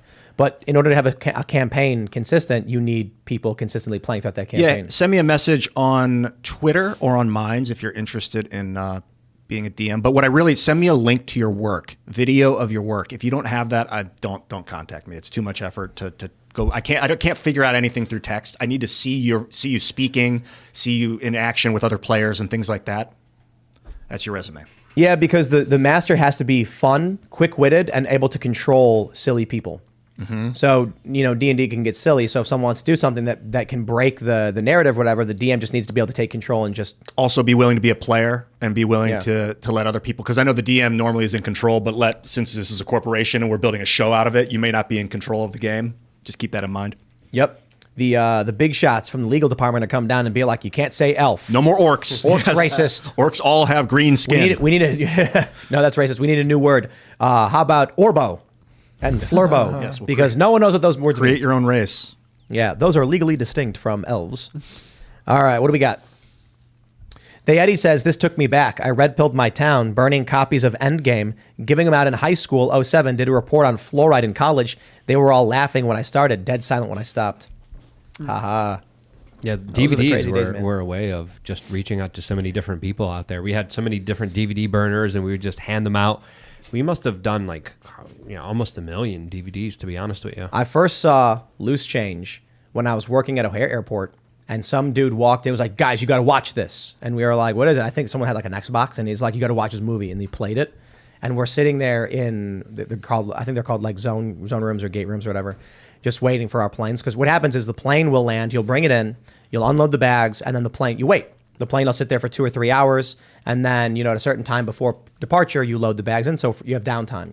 You would probably load 5 planes per day. So in between, we're just watching this documentary, this Loose Change. Is that Aaron Russo? No. That was Freedom to Fascism was Aaron Russo, was also another great documentary, definitely worth watching if you haven't watched it yet. And then Loose Change was one you did? No. Loose Change was the one that Dylan Avery, Corey Rowe, and Jason Burmis did, and then I was volunteering for them and then working with them, and then my footage was also in the documentary. Which, in the Loose Change documentary? Yes. Oh, man, that thing was So you could see me riveting. confronting Larry Silverstein in there. You could see me confronting, I think, Joe Biden in there. So I've been in... Joe Biden. And then I was able to... And I technically was working with them because I was also able to get them a lot of the rescue workers and survivors and eyewitnesses. And I was able to give them that, and my video footage was in there, so... I don't know if I ever told you guys this. They were like, where are the survivors? And one of the firemen was like, dude, the survivors are in the muck under your feet flowing into the East River. Everyone melted. Jeez. So much heat from that thing. And that's not just a normal collapse of the building. Yeah. It doesn't But produce that I much remember heat. being at the premiere of Loose Change when it first ever came out. It was at a small pizzeria down in New York City, and there's like 10 people that showed up. You're saying there was Yep. pizza And then I was like, involved. we're gonna be working with you guys, and I started working with them, and then I started We Are Change. They had Loose Change, and then we're officially, All right. not officially together. We'll grab one more. Mike Williams says, Bocus, please try red and near infrared light therapy on Bocus. You wanna look into that? Yeah, thanks. We'll take a look into that. My friends, if you haven't already, would you kindly smash that like button, subscribe to this channel, share the show with your friends, and become a member at timcast.com. We are going to have a members-only show coming up for you later tonight. And, I was talking about this morning show, and someone also mentioned that we need a reserve team, like a B team, so that when we're on vacation or if I get sick, we have someone come in and fill in. And then speaking of filling in, Phil Labonte message super chatted like, bro, hit me up. And I was like, dude, that would be like the coolest thing ever. So I got to call Phil. Phil, shout out. It would be really cool to figure out how we could have him on as like a regular recurring host, co-host, or even working with the morning show if we start doing something in the mornings. I think I might start doing that. So I'm really excited for that. Just want to give a shout out to Phil because we're big fans, both of his music and his politics and his commentary. And his beautiful smile. That's right. Phil, you're great. So check that stuff out. I'm excited for that. You can follow the show at Timcast IRL. You can follow me personally at Timcast. Hi-Rez, you want to shout anything out? Not trying to hijack your show, but thank you to Kevin something. Says shout out Hi-Rez. Kevin Patrick. Thank you, brother. What does that say? Can you read me that? Shout out to Hi-Rez, been a fan since the Ilcam days. The new 2 + 2 = 5 music video portrays everything wrong with our world today. Shout out to Rez and all the freedom fighters involved. Thank you. Yeah, I appreciate that. But yeah, that's it. Thank you, Tim, for having me. And check out my brand new music video, 2 + 2 = 5. I'm humbled to be here and grateful to be here. We're doing pretty well with rappers as of late. I got to be honest. Yeah, it's not that crazy. I could bring some over though, and we could definitely make it more interesting. We saw the other day when we were going on the members only that R.A. the Rugged Man had interviewed Luke before and called him like a heroic journalist or whatever. You know, he wasn't wrong, but I'm just joking. My website is lukeuncensored.com. I did a video today that's titled This Cycle in Life is Really Important. Check it out. I'm doing my AMA on there tomorrow as well, and we just launched an exclusive shirt only available for members that I think people would really love. To get all that plus a lot more, 3 master classes, sign up to lukeuncensored.com because you do. That's why I'm here. Thanks for having me. I really would encourage people to check out 2 + 2 = 5. Thank you. That beat's hot. I walked in and started dancing. I was like, dang, I haven't danced to a song that Tim was playing before a show in a long Thank time, you, man. bro. It was hot. It was really good. Thank you. Who did the beat? Me and my homie Ryan. I've been working with him since I'm 16. It's just me and one other dude. It's like I got my wife, and then I got my like kind of my music wife. And Dude, that's my Ryan's homie. got me and rhythm, my homie Ryan. man. That dude's Thank hot. So good job. Great to see you again, or first time, and hopefully see you again soon, you. brother. Be humble. Thank you. What's up, dog? Yeah, it was a good show. Thanks, man, for coming. Thank you for having me. If you get a chance, maybe if I can, I don't know, we'll talk to Tim about it, but I can send you some beats as well. I've been making beats for a long time. Be cool. I would love it, man. I'm always Yeah. open, man. Thank you. Right yeah, on. do it to it, man. Yeah, hell yeah. All right. All right, I'm at well- Serge.com. See you guys later. We'll see you all over at timcast.com in about 45 minutes to an hour. Join us, become a member, and we'll see y'all then. Cheers.